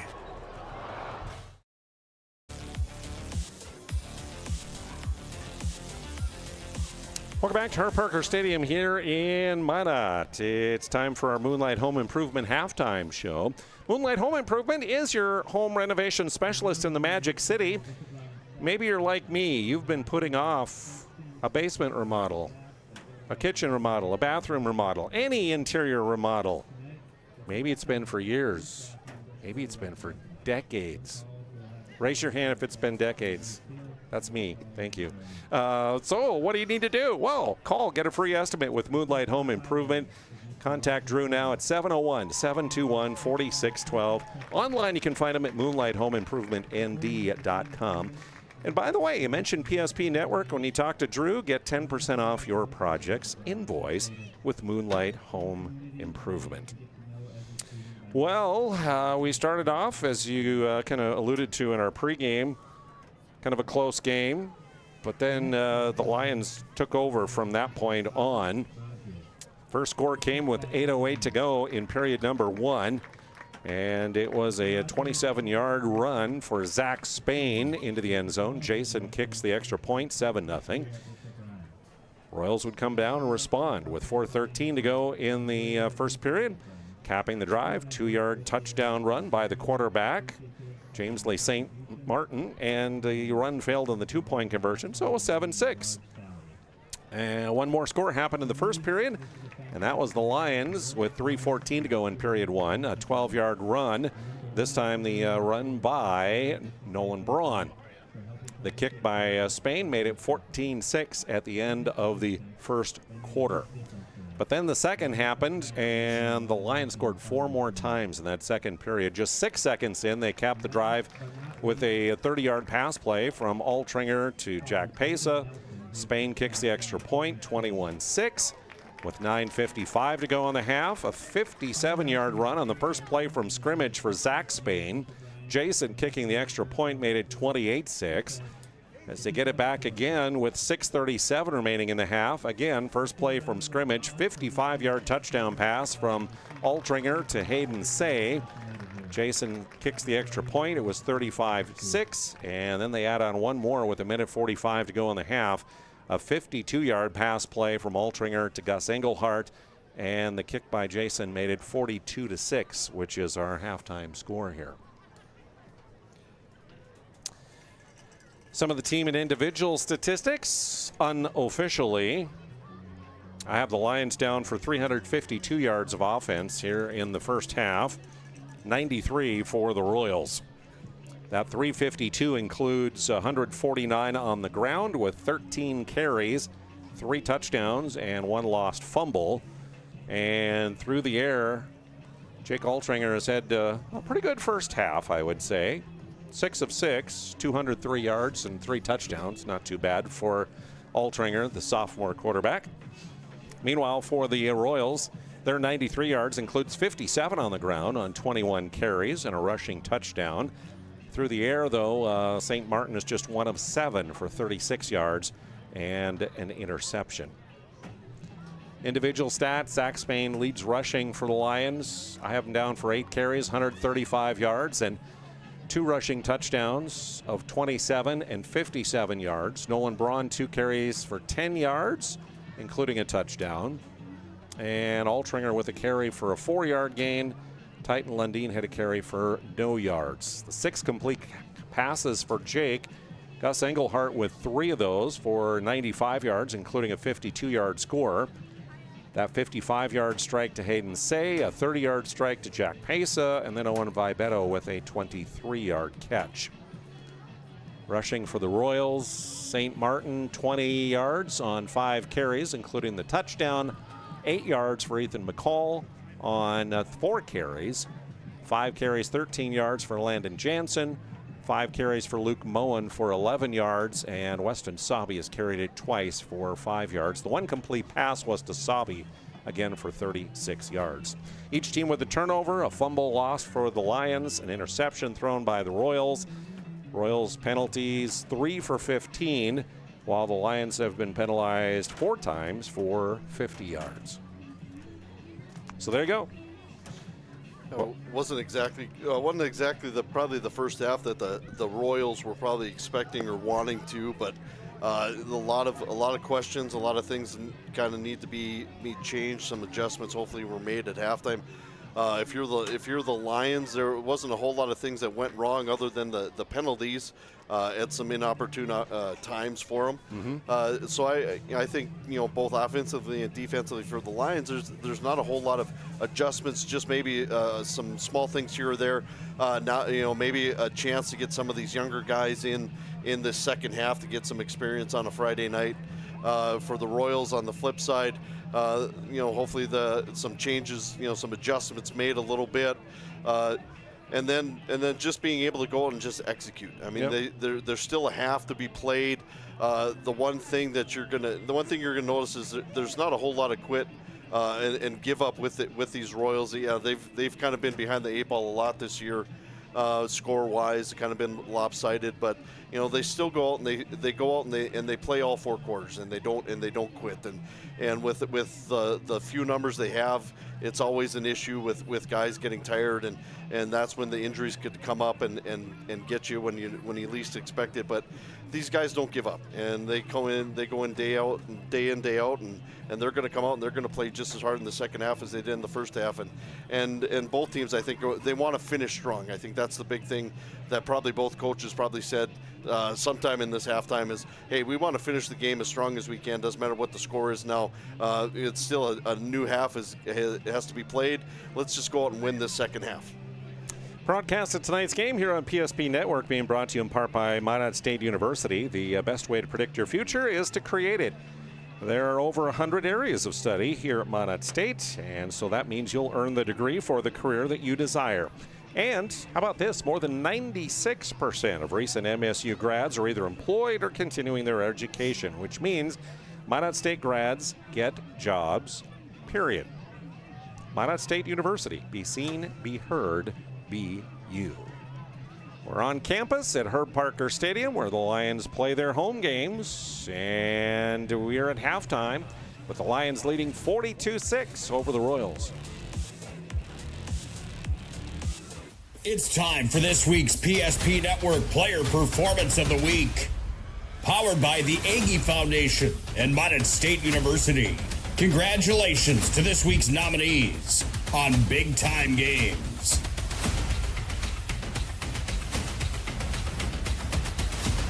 The votes are in. And this week's Player Performance of the Week belongs to... Halftime show. It is a pass from Sun. High intercepted. Looking for Bell over Shawham and Make sure to like and follow the PSP Network on all social media platforms. And watch for next week's PSP Network Player Performance of the Week, powered by the Agy Foundation at Minot State University. PSP Network, it's game day. The Agy Foundation is a 501c3. Our mission is to really help out the communities that allow us in for charitable gaming. We are so thankful for Agy Foundation for giving us the $2,500. I can't thank the Agy Foundation enough for what they've done. Agy Foundation has been just a great partner for our community. Some of these programs wouldn't be able to continue on without funding from programs like this. We're always looking for new partners, new communities to be in. If we can make an impact in that community, we will.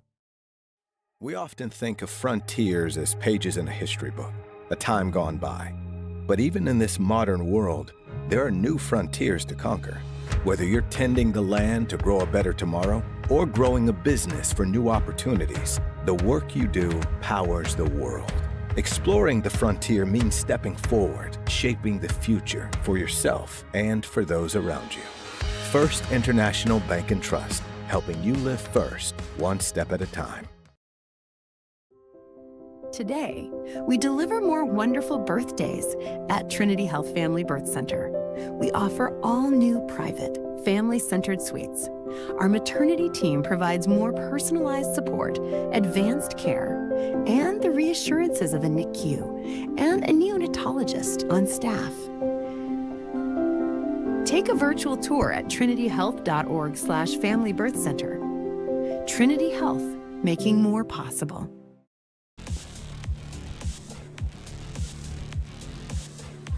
It's the Moonlight Home Improvement halftime show. Again, if you need any home interior renovation, contact Drew at 701-721-4612. Online, you can visit him at moonlighthomeimprovement.nd.com. Mention PSP Network, get 10% off your project's invoice. Other games happening around the area. We had that early start up in Botno between the Lakers and the Braves. They started 6 o'clock on that one there, and Botno came out winners in that one? Yep, Botno came out, beat Deluxe Burlington 31-16. Other games in the region, Velva at 9 minutes left in the third quarter, they're up 37-0 against Tioga. Number one team, Langdon, is up 20-7 in the third quarter, so some pretty good games there. Looking AA, just from the area, Minot North is on the road at Wofford City, and they're leading 40-0 at halftime. Wow. Kindred is had a tight game early with Fargo South, but at halftime now they've kind of extended the lead a little bit. They're up 29-3 at halftime, and then down in Bismarck, Minot High is playing Bismarck Legacy, and with about 7 minutes left in the fourth quarter, Legacy is up 41-12. Those North Sentinels, they are a force again this year. Yeah, My word. They are a lot. They're a lot of fun to watch. A lot of fun to call their games. I know Dallas Hansen and I have had their home games. He and I are on slate to do their home game next week. They're just a lot of fun to watch, and they love to run the football, and that's their bread and butter, and they're going to force teams to stop the run. And so far, nobody's really had a chance to do that. Onside kick by the Royals to start things off, and covering it up at the 11-yard line is Nolan Braun for the Bishop Ryan Our Redeemers Lions. So we are underway here in the second half. Keep in mind now the North Dakota High School Association football rules. In the second half, if the lead is 30 points or more, you have running almost a continuous clock. Yep. It does stop for a few things, but doesn't stop for the normal things like an out-of-bounds play and things like that. So we'll have pretty much a running clock here unless it goes back under 30-point lead. Lions will set up. 1st and 10. Alltrainer will hand off. They'll run a sweep play to the near side. Zach Spain following his blockers ahead as he is wrestled out of bounds. And in on the stop was Jamison Beam and also Landon Jensen. Yeah, that was a great job by Jamison. He did a good job of extending that play out to the sideline, so Spain had to run laterally and not he wasn't able to kind of get downhill and run, and then Landon Jansen did a great job of just scraping along from his linebacker position to come up and clean that up. But a good job there by Jameson Beam to kind of set that edge and force Spain to the sideline. Still only a 2nd and 2 after an 8-yard gain on that play. Handoff, big hole, left side. Through it is Spain and wrestled down from behind as Ethan McCall on the tackle, but it'll be another first down run for Zach Spain all the way down to the 29 after pickup of 13. Yeah, I'm willing to bet that the Lions are going to be very content to just kind of keep this thing on the ground and try to get the pick up yards on the ground and chew up the clock.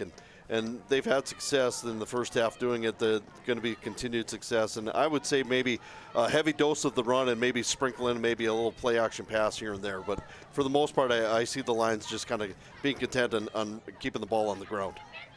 Altringer, little pitch ahead to Hayden Seay, trying to sweep to the far sideline. And good job by the Royals defense of stringing him out and then bringing him down after the string out, and not much yardage gain there.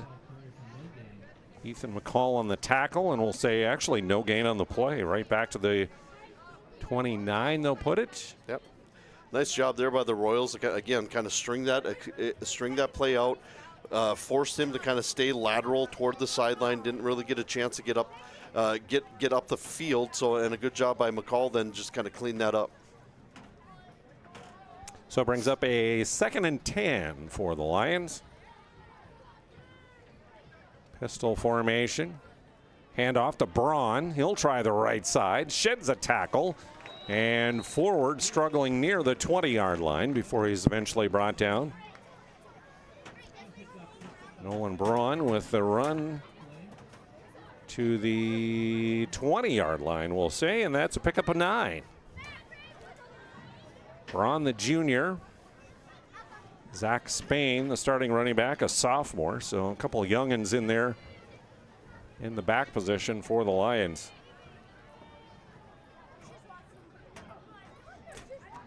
Third down and less than a yard. Royals look like they're coming on the blitz up the middle. Now they back off. Hand, sweep to the near side, and Nolan Braun through a hole and into the end zone.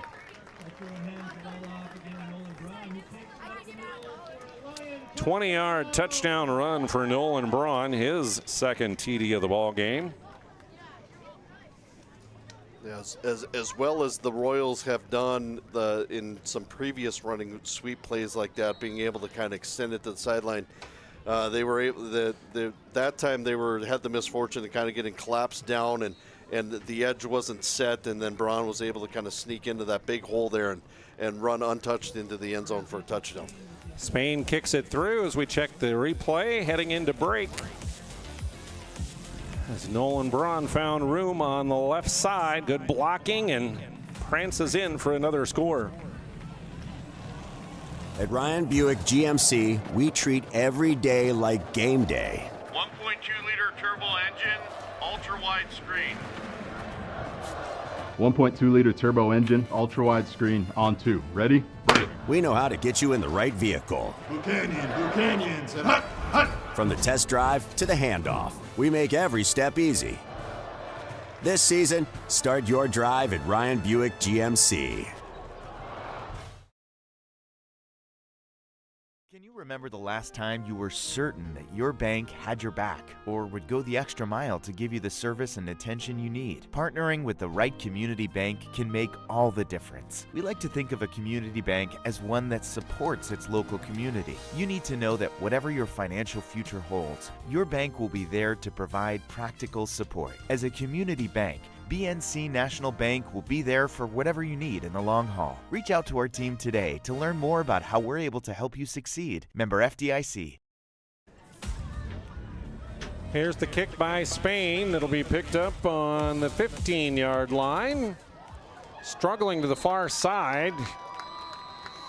And that was Marshall. Did he get stripped of the ball? Yeah, he got stripped and ball fell on the turf, and the Lions were able to recover it a little bit. It looked like Marshall kind of, as he was trying to get away from a defender, the arm that was holding on to the ball kind of got pulled, and ball got knocked out, so the Lions will take the ball at the first and 10 at the 20-yard line.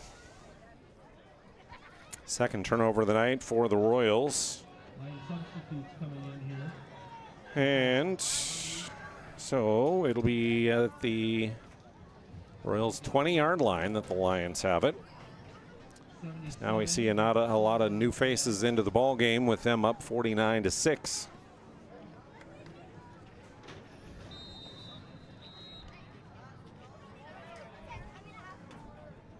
Like the Lions calling timeout, had a little confusion there, but yeah, like you said, there's some new faces, new players out there in this second possession that the Lions have. So obviously, there's always going to be some confusion a little bit when you're coming out and trying to get everybody lined up and everything. So smart move there by the coaching staff of the Lions, call timeout and get everybody on the same page. Hey, a reminder, you can vote each week for the PSP Network Player Performance of the Week.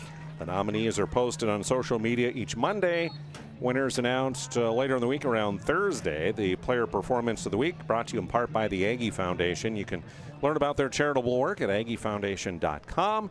And as I always try and mention now, when you vote on that on the social media, you have to put your vote in on our original post on the PSP post. If you do it on somebody's share, we're not going to see the vote and it won't count. So you got to do the vote on the original PSP Network post on social media. Carry for the Lions out of the backfield. It's number 20, Thomas Postula. As he'll pick up 5 yards down to the 15.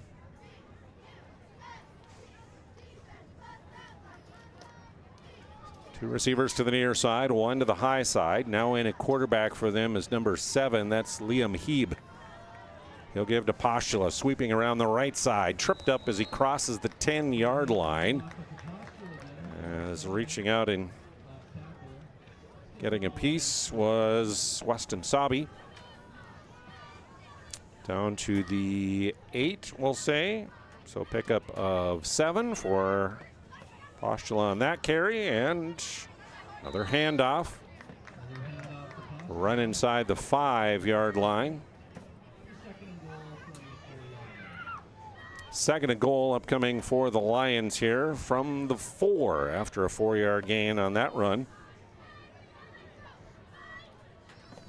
Clock running, 6.5 to go here in the third quarter. Heeb sets up in shotgun. 2 receivers left, 1 right.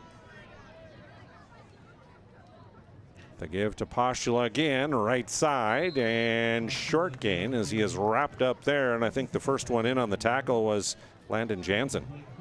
Yeah, Landon plays a pretty good middle linebacker. He does a great job of finding the football and getting his nose to the ball. So, you know, there's a lot of guys out there that they're not gonna give up and not gonna quit. So they're gonna make the Lions earn yards and earn points in the second half. 1-yard gain, third and goal from the 3. Eye backfield, he will go under center, single receiver either way. The pitch back to Postula. Running around blockers into the end zone for the score. Flag on the play or player down? We got a player down. Yeah, player from South Prairie-Max down. So the touchdown run for Thomas Postula, 3 yards to end the drive. And a player down as we head to break. Check the Ryan Family Dealership instant replay. Simple pitch, good blocking ahead, and just gets inside the pylon. Property owners in Bismarck and Minot seek transformation. ServePro's construction program brings both vision and precision. From that very first hammer strike to the final touch of paint, our dedication remains unwavering. It's not just about remodeling, it's about legacy. In Minot and Bismarck, ServePro is your partner in transformation. We don't just build back, we elevate every space.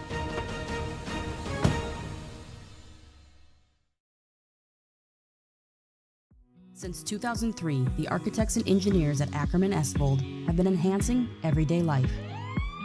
From response times to commute times, we've helped create critical infrastructure, enhancing highway safety, flood protection, and public education. And we're no stranger to enhancing fun, family outings, and even game time. Acriman Esold, working to enhance your everyday life.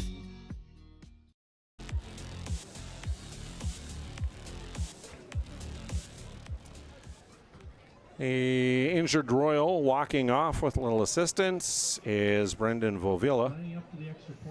The seniors on the roster will head to the far sidelines. The extra point attempt coming here for Jason Spain after the 3-yard touchdown run by Thomas Postula.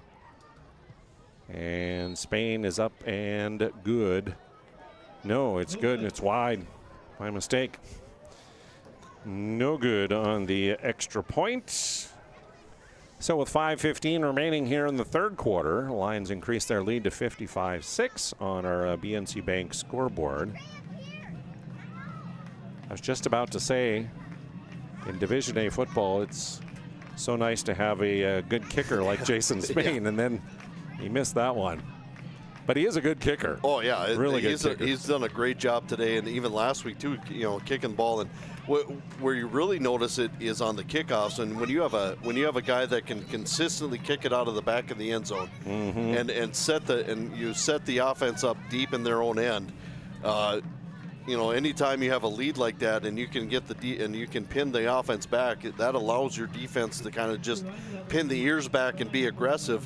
That's just another weapon that you have that you can utilize defensively. So I wouldn't surprise me one bit if Spain doesn't put it in the back of the end zone. But he actually has done a pretty good job of just popping it up high enough and allowing his coverage team to get down there. So even if it is fielded in play, the Lions are there ready to make a tackle.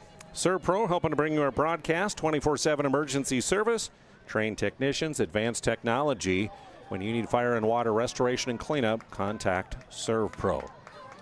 Nice return up the sideline and then shoved out of bounds near the 40-yard line. On the return there is Ethan McCall. That was good return by McCall. He was able to find some blockers and get up the sideline. So a good return gives him decent field position to start this drive, and now you just want to see some kind of success offensively if you're the Royals here, and just get yourself down the field, get yourself some yards, and see if you can't put one in the end zone here in the second half. Broadcast being brought to you by Farstead Oil. Check out all of their wholesale fuel needs. They can supply you with mobile lubricants and also supply your DEF needs. Farstead Oil, another fine sponsor, we think. Quick screen pass out to the near side, caught, but ripped down immediately after the catch as Beal. As coming in was number 26, that's Samuel Haverstock. Yeah, great job by Haverstock to come flying in. Will Rao, would like to see him kind of make hold that block a little bit more, give Beal a chance to catch that ball and try to get upfield a little bit, but especially when they're flying like that. Again, don't be surprised if the coaching staff sees that. The over aggressiveness on flying to that bubble. Giving St. Martin a chance to maybe pump fake and throw the ball deep off that. St. Martin again under center. Fakes the handoff, pitches it. They try and sweep it outside and getting back to the line of scrimmage, but not much more. Weston Sabi. Yeah, McCall had a nice block there. He was kind of pushing this guy to the sideline, and it's one thing you want to teach those ball carriers. If you see that guy getting blocked to the sideline, that means get your if you're Sabi, get your foot in the dirt and then get downhill and run behind that block, kind of in that seam area. And then the opposite there, if the block was to the middle of the field, then absolutely get to the outside to the sideline. So you as a ball carrier, you kind of have to read that block a little bit better. St. Martin back to pass. Nice ball up the near side and right through the arms of his intended receiver, Torsten Beal.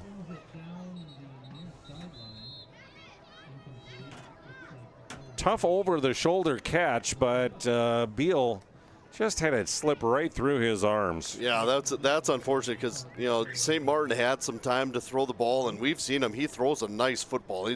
He's not afraid to go deep, and he puts some air underneath that, and he allows those guys to go underneath. And I know if you talk to Torsten after the game, and even on Monday too, that's definitely one that he would like back, because I think that's definitely a pass that he can come down with. But man, I've been just impressed in how well St. Martin is willing to stand back there and deliver the ball. He'll do it again here on 4th down and 10. Scrambling out of the pocket, finds room to run up the middle. He'll have a first down to the 40-yard line, 35, 30-yard line, and finally shoved out of bounds and around the 25 is Jamesley St. Martin. Yeah, he's a nice little. He's a nice, pleasant surprise. I know when the starting quarterback Jaden Heesers went down with that concussion, he kind of came on, and he's actually been kind of splitting some reps with Heesers, and kind of shows some different.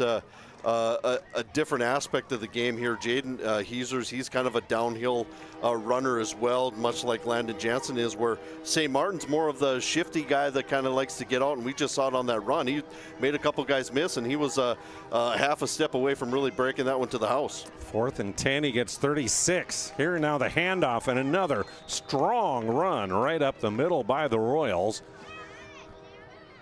Inside the 20-yard line. Down to the 19. Yeah, I think that was Luke Moen there that kind of got that carry.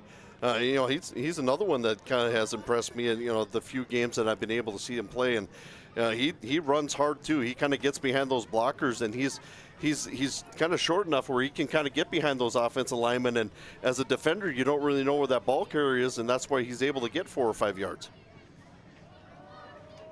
And the handoff. Try the left side. Moen again on the carry there. We'll get down to the 16-yard line after picking up 3. And again, these are some of those little successes that the offense of the Royals can kind of hang their hat on a little bit here in the second half. And they're able to move the football, and there's a few of the starters are probably remaining on the defense for the Lions, but for the most part, it's some of the second stringers. But the Royals are doing a great job of moving the football against this defense. 3rd and 2. Back to pass. Caught inside the 10-yard line and tackled there. It'll be 1st and goal for the Royals. As a nice ball on the quick strike thrown to the far sideline there. Caught by Will Rao. Yeah, nice little catch there by Rao, and the other nice thing was he caught it, and he instantly turned upfield to see where the defenders were and see if he could make a miss. And the run up the middle, and touchdown Royals. South Prairie-Max in for the second time tonight. Luke Moen will tally it, and it goes down from 7 yards out. Yeah, that was a good answer. I know the Royals haven't had a whole lot of success offensively up until this. They had the nice opening drive, the second drive that they had the ball that resulted in the touchdown. Then there really wasn't much of anything for the rest of the first half and most of the third quarter. So a nice job here to be able to take the ball and go down the field and get some points on the board. 2-point conversions. Rolling out of the pocket, but a short arm throw, and the 2-point conversion will fail as we head to break. And check that Ryan Family Dealership instant replay of the touchdown run right up the middle. Tough run. Moen running over defenders into the end zone. That sinking feeling you get when this happens, that's oil change anxiety. The anxiety of being without a car with a billion things to do. The fear of being overcharged, the stress of not knowing where to go or who to trust. But you never get those feelings at Valvoline Instant Oil Change, where you can watch us work right from your car, and we finish up in about 15 minutes. We changed your oil and did our 18-point safety check. Valvoline Instant Oil Change. Service you can see, experts you can trust.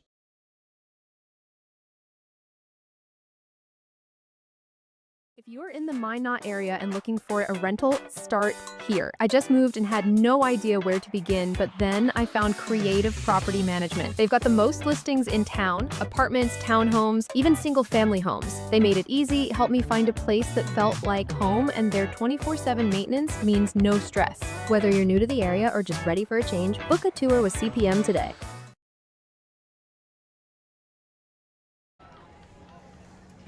Welcome back. The Royals down the field go 8 plays, 60 yards. 7-yard touchdown run into the end zone by Luke Moen. 2-point fails. So 55-12 is our score now on our BNC Bank scoreboard. And the Royals to kick off. Torsten Beal does so and will swing away. A line drive kick that runs into one of the Lions just outside the 40-yard line and will drop on it to save possession there. Yeah, I kind of like that. You like that little kickoff. You know, it's not a true traditional onside kick. You're just trying to kick that thing low and hope it kind of kicks off somebody. And in that instance, it did. But it's just unfortunate that the Royals weren't quick enough to get down there to recover. So. Good field position here for the Lions to start this drive, and let's see now if this touchdown that the Royals scored, if that carries over into the defense here to see if they can get a 3-and-out or a possible turnover.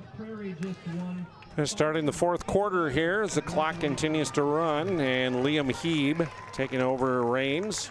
The freshman quarterback going under center for the Lions. He'll pitch it back. Little room to run on the near side, and then brought down there. Paxton Schwann on the carry, number 21. Short gain on the play. We'll pick up about 3 yards on the carry up to the 44. So 2nd down and 7 for the Lions. Shotgun for Heeb, quick snap. Looks to keep it himself around the right end, and again a short gain as he was wrapped up immediately and dropped to the turf after a short gain there by number 59. That's Jamison Beam, the outside linebacker. He'll get to the 47 though, and that'll be 3 yards picked up.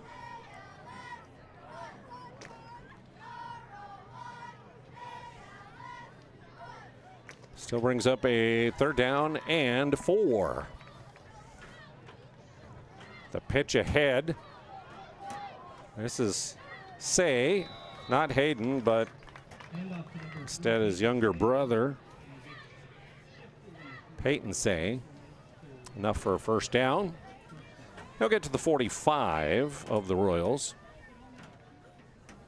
Yeah, the one thing about these running clock second halves is it gets an opportunity for some of these younger guys, these JV guys, some experience and some playing time on Friday nights, because football is one of those things where you're an injury away from being able to have to step up and play a little bit. So this is good experience here for these younger guys to get some playing time on Friday nights. Not a lot of room to run that time, as on the carry there was Schwann. In fact, he'll lose a yard on the play back to the 46. Is good convergence there by the Royals defense for a tackle for loss. Clock running down to 9 minutes and counting to go in the ball game here. It's all Lions, 55-12 on our BNC Bank scoreboard. A 2nd down and 11 upcoming for Bishop Ryan, our Redeemers. Heeb with the snap, hands off. Room to run for Schwann on the right side as he'll get near the 40-yard line before he's wrapped up and dropped. One of the first ones in on the stop is Ace Erickson. Carson Kohler was also there as they combine on the stop at the 40 after a 6-yard gain. Nice thing too, with the Royals, you got some of these freshmen that generally are on the sidelines a lot during the most of the game. They're also getting some experience, some varsity experience as well on these second halves. He will hand off this time. Reversing field coming back to the near side, and inside the 30-yard line on the run will be Thomas Postula. Pasha will get a first down to the 28-yard line after picking up 12.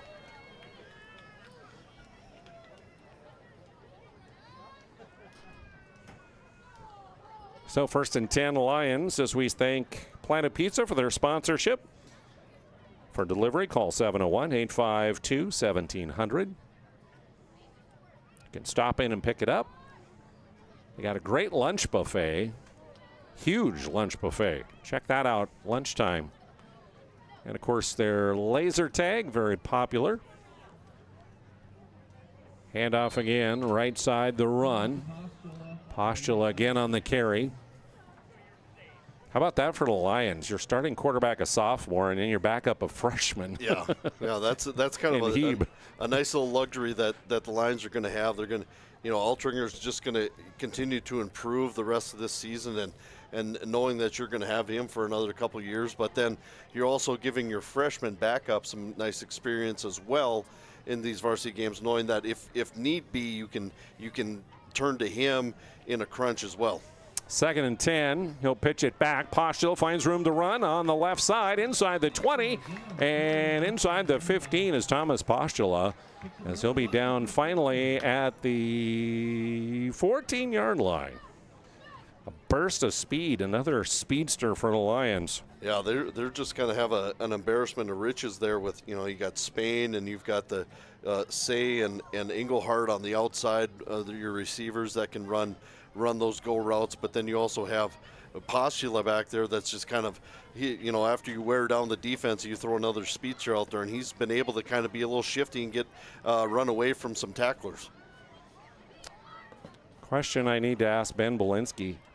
Which guy is actually the fastest one on the field? Because that would be quite a 100-yard dash between those guys. That would be a fun little contest to line up those guys and just see which one of them can outlast. And I'm sure that's probably something it wouldn't surprise me if at the end of practice a couple times they don't line them up and have a nice little foot race there. But it would be it would be interesting. It would be a close call, I think, for a couple of those guys. I think they kind of run head to head.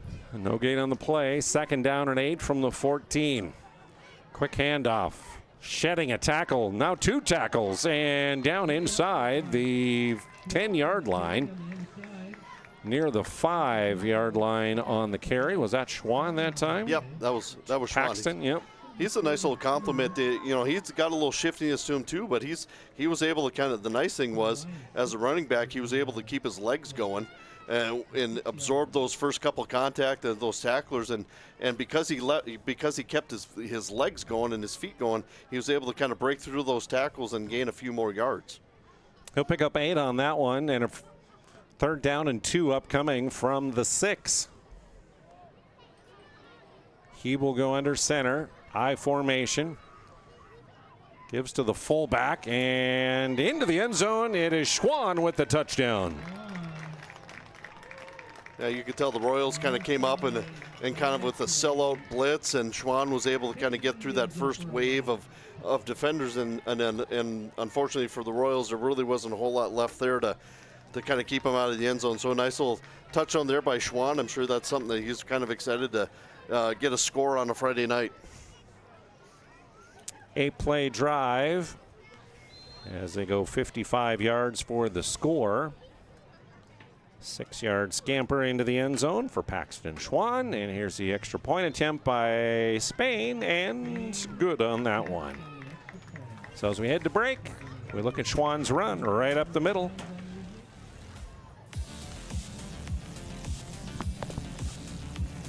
And the Lions on the board again. Our stylists are trained to understand the nuances of cutting men's hair. Less pomp, more adore, huh, Brittany? Square face, wavy hair. Mid-fade with a textured top. Finish it off with a hard part and taper that neckline, coach. Cowlick, what's the move? It's not just all about hard work here. Hit all. 7. Pressure. Points. Yeah. It takes expertise to be a SportClips stylist. Here? That's the spot. Right there, huh? SportClips, the pros in men's hair. Breathe in. I can't believe I wrecked my car. There are some things in life we can't control. But what's important is how we respond. At Jerome's Collision Center, they provide the highest quality of service, assuring the job gets done stress-free and making it feel like a breath of fresh air. And to give you peace of mind, they handle the insurance. Are you even a therapist? Don't worry about it. Jerome's, they're the experts. Jerome's.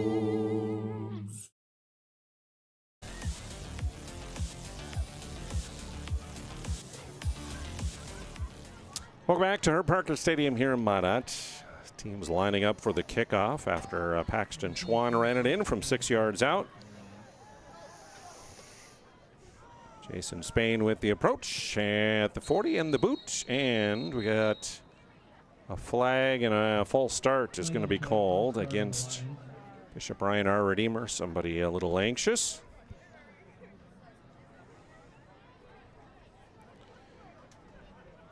So they will have to try it again.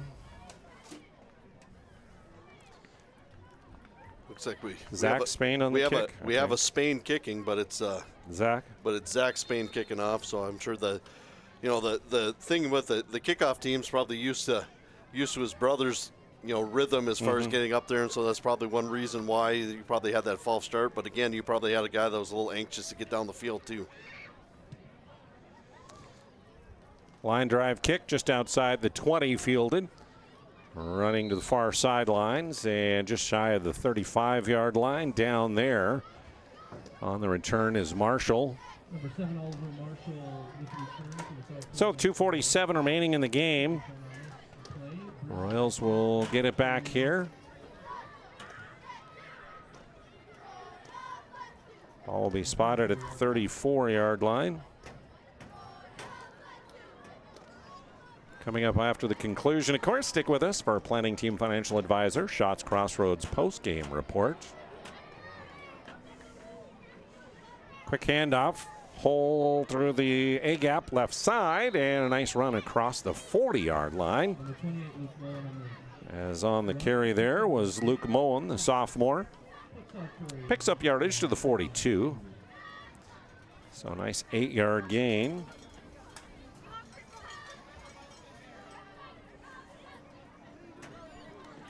Unofficially, I have him down for 9 carries on the night, including that rushing touchdown.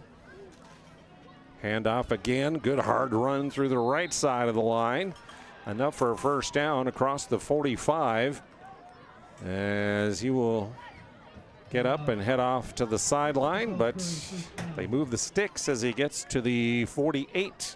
Yeah, he does a good job. He doesn't waste any time getting it. Once that ball snapped, he's that's a nice little mesh there with St. Martin and Moen. All St. Martin has to do is turn, and Luke's already there to get the ball, and so that's a nice little combo. You like to see that going into the future. Again, they try the run right side and across midfield. Quarterback keeper that time for James Lee St. Martin again. Filling in for Jaden Heesers, the senior, out with a concussion. Suffered in last week's game. To the 49 and a pickup of 3 for the quarterback.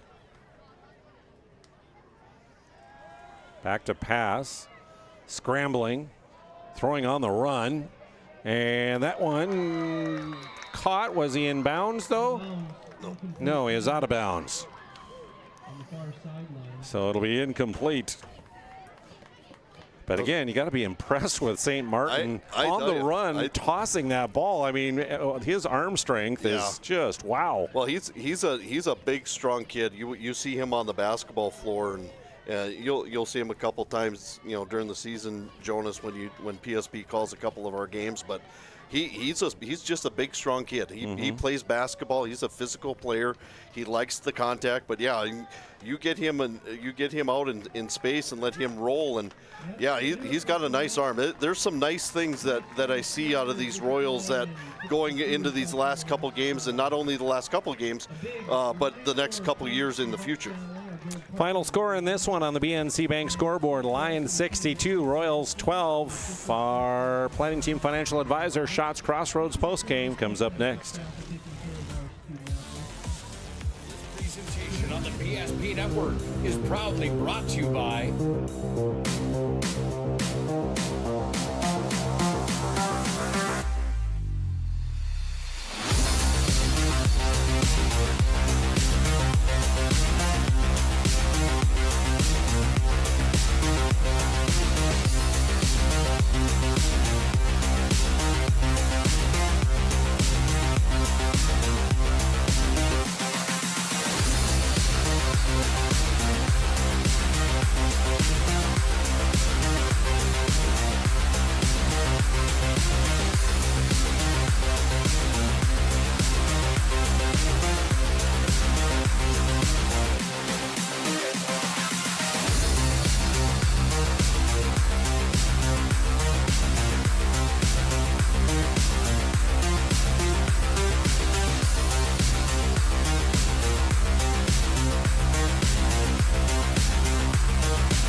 Make sure to like and follow PSP Network on all social media platforms. PSP Network, it's game day. Our stylists are trained to understand the nuances of cutting men's hair. Less pomp, more adore, huh, Brittany? Square face, wavy hair. Mid-fade with a textured top. Finish it off with a hard part and taper that neckline, coach. Cowlick, what's the move? It's not just all about hard work here. Hit all. 7. Pressure. Points. Yeah. It takes expertise to be a SportClips stylist. Here? That's a spot. Right there, huh? SportClips, the pros in men's hair. Whether you're looking for a full-service financial plan or planning for farm or business succession, Planning Team Financial Advisors is here to help you work toward achieving your financial goals. With locations in Bismarck, Garrison, and Center, our full-service team of professionals are dedicated to helping you work towards achieving your financial goals. Visit us online, planningteam.com. Securities offered through LPL Financial, member of FinRun Civic. Investment advisory services offered through New Edge Advisors LLC, a registered investment advisor. New Edge Advisors LLC and Planning Team Financial Advisors are separate entities from LPL Financial. At Shots Crossroads, we make 8 gallons of homemade ranch dressing every day, so you can smother your dinner salad with it, dip those crispy golden French fries in it, and dunk your breaded chicken strips. You can even cover your... Wait, no. You can't put ranch on steak, or can you? Shots Crossroads. Don't forget the ranch. Not everyone starts their day at the same time, or in the same way. But no matter when or how, Verendry Electric Cooperative is there to help power every moment of it in countless ways. Because whenever it starts, one thing is certain. We never stop. Verendry Electric Cooperative is a Touchstone Energy Cooperative, your source for power and information.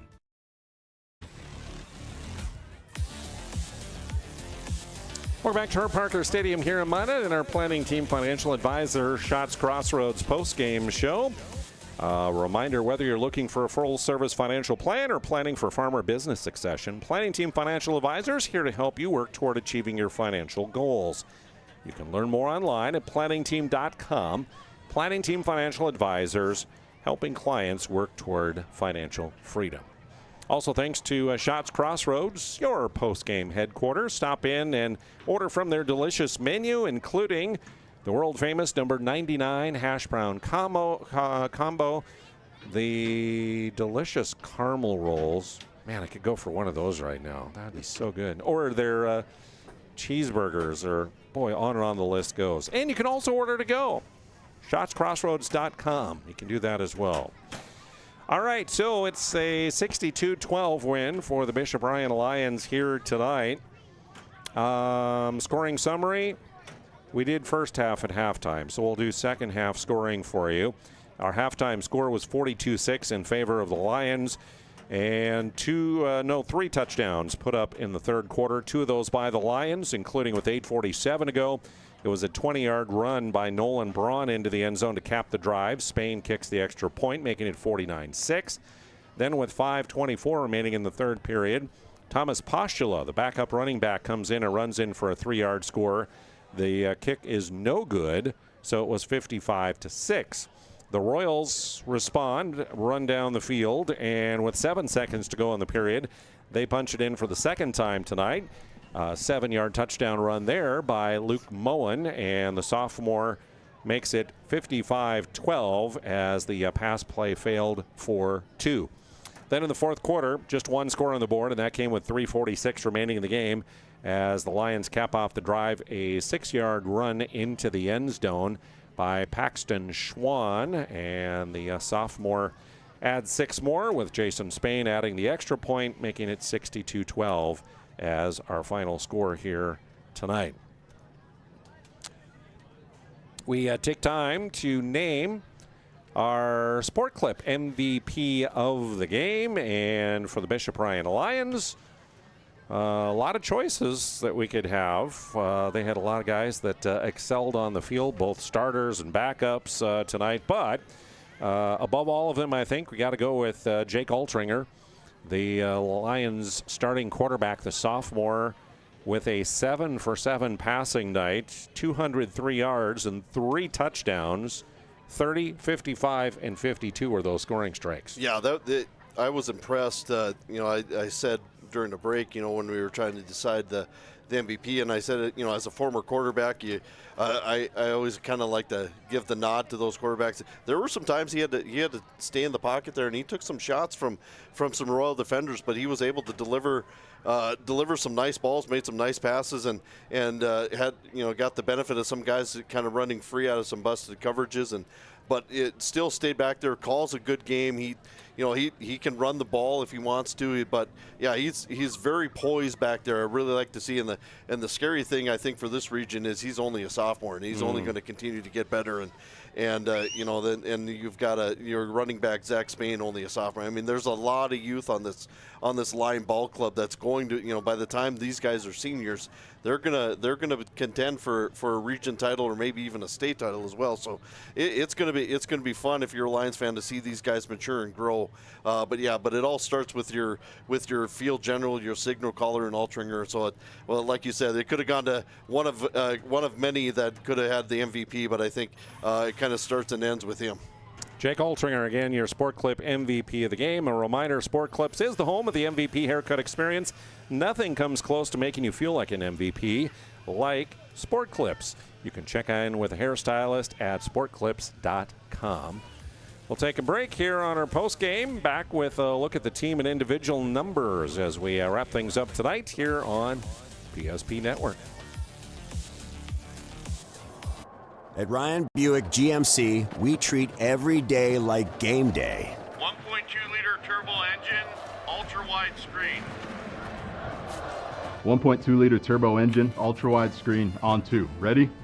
We know how to get you in the right vehicle. Blue Canyons, and hut, hut. From the test drive to the handoff, we make every step easy. This season, start your drive at Ryan Buick GMC. Not everyone starts their day at the same time or in the same way. But no matter when or how, Verendry Electric Cooperative is there to help power every moment of it in countless ways. Because whenever it starts, one thing is certain: we never stop. Verendry Electric Cooperative is a Touchstone Energy Cooperative, your source for power and information. Jersey Mike's slices your sub right in front of you, see? The slicer, the meat and cheese, it has a rhythm. This is the rhythm of the slice. The slice. Oh yeah. The rhythm of the slice. This is the rhythm of the slice. The slice. Oh yeah. Order for Danny? Sliced right in front of you. It's a Jersey Mike's thing. A sub above. Why have so many people made Dakota Square Arco their favorite convenience store? It could be the quality of the Arco fuel, the great selection of snacks, drinks, and convenience items, the amazing touchless car wash, including their monthly car wash club, the clean restrooms, or the free air. Most of all, it's the warm, friendly customer service. See for yourself at Dakota Square Arco, 1520 24th Avenue Southwest in Minot.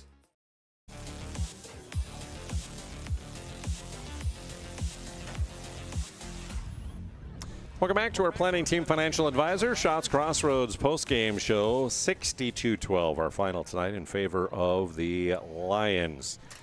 Look at some of the numbers, the unofficial numbers, as I have them here. I have down for Bishop Bryan, our Redeemers, 491 yards of total offense, 170 on the night for the Royals. That 491 for Bishop Bryan, our Redeemers includes 32 carries of the football, 280 yards, 6 rushing touchdowns, and 1 fumble. Through the air, Jake Altringer and Liam Heeb combined 8 of 8 for 211 yards and 3 scores. Meanwhile, for the Royals, their 170 yards of total offense included 29 carries of the football, rushing for 127 yards, 2 touchdowns, and 1 lost fumble. Through the air, James Lee St. Martin was 3 of 11, 43 yards, and 1 interception. Some of the individual stats in the rushing category for the Lions. Leading the way tonight was Zach Spain, the starting running back. 10 carries, 156 yards, 2 touchdowns, a 27-yard and a 57-yard score. It was Nolan Braun with 4 carries for 39 yards. He had 2 rushing touchdowns from 12 yards and 20 yards out. Titan Lundeen had a carry for no yards gain. Jake Altringer had a carry for 4 yards and a lost fumble. It was Thomas Postula coming in to carry the ball 9 times for 46 yards, including a 3-yard score. Paxton Schwann, 5 carries for 22 yards. He had a 6-yard touchdown run. And Heeb kept it for a 3-yard score as well. The 8 completions on the night, when 3 of those to Gus Engelhart for 95 yards, including a 52-yard touchdown. Hayden Seay had 2 catches for 55 yards, including a touchdown. Owen Vibeto with a 23-yard catch. Jack Pesa had a 30-yard touchdown reception, and a 8-yard reception went to Peyton Seay as well. Lions were penalized 5 times for 55 yards, and again had the 1 turnover in the lost fumble. Individual stats for the Royals. It was James Lee St. Martin, the quarterback, leading him in the rushing category with a number of yards, 59 on 7 carries, including a 2-yard score. Luke Moen had 10 carries for 40 yards, including a 7-yard score. Landon Jansen with 13 yards on 5 carries. Weston Sabi had 3 carries for 7 yards as well. And in the pass completion category, there was 3 complete passes. 1 for 36 to Weston Sabi, 1 to Will Rao for 9 yards, and Torsten Beal had a catch which resulted in a 2-yard loss. So again, with the victory, the Lions will improve now to an even 3-3 overall, 2-3 in region play. And believe it or not, we're coming to the end of regular season football for these teams, as the Lions will be at Velva-Drake-Anamoose Garrison next week. And a game we'll have for you here on PSP Network. They'll finish up the season hosting Tioga on October 17th here at Herb Parker.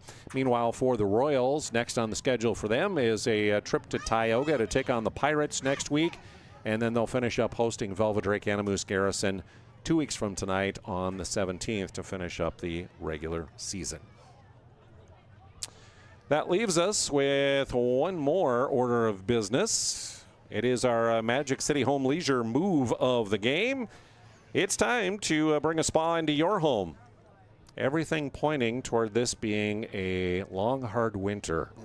We're seeing a lot of signs of that. Rodents are trying to get in places they don't normally try to get in. Same way with flies, we've seen that.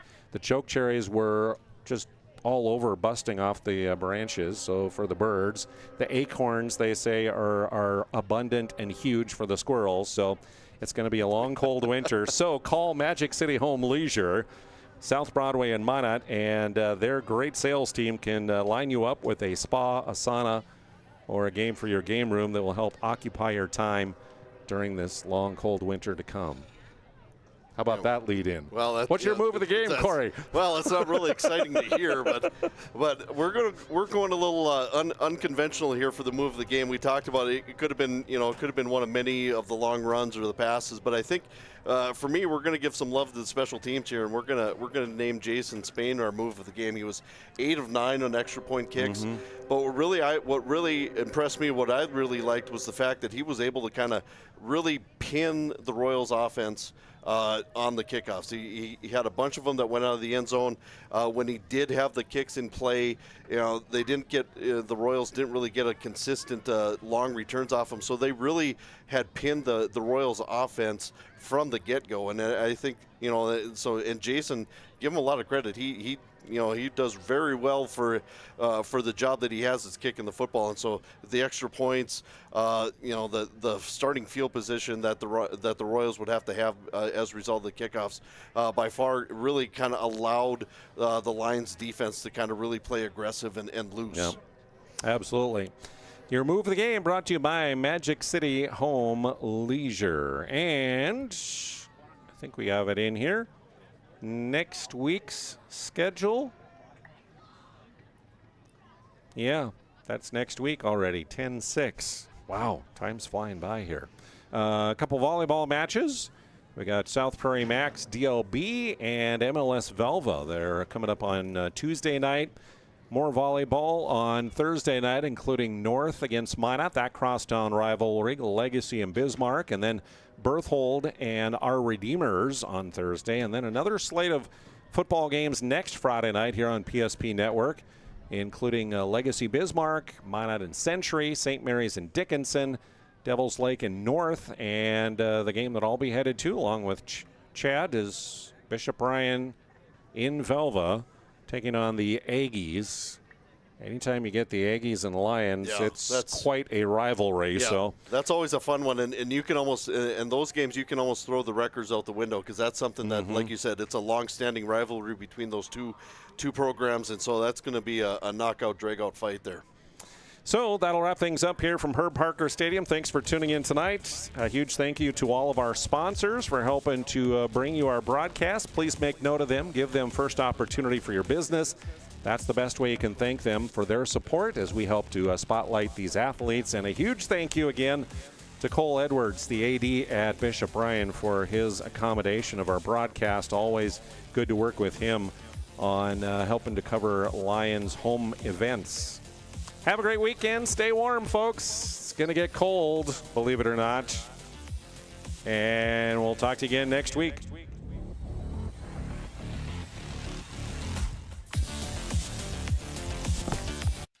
It's time for this week's PSP Network Player Performance of the Week. Powered by the Agy Foundation and Minot State University. Congratulations to this week's nominees on Big Time Games.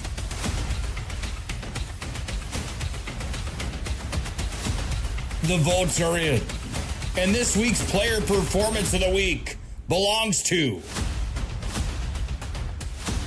Halftime show. It is a pass from Sun. High intercepted. Looking for Bell, overshot him. And make sure to like and follow the PSP Network on all social media platforms. And watch for next week's PSP Network Player Performance of the Week, powered by the Agy Foundation and Minot State University. PSP Network, it's game day. On the PSP Network is proudly brought to you by...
Like and follow PSP Network on all social media platforms.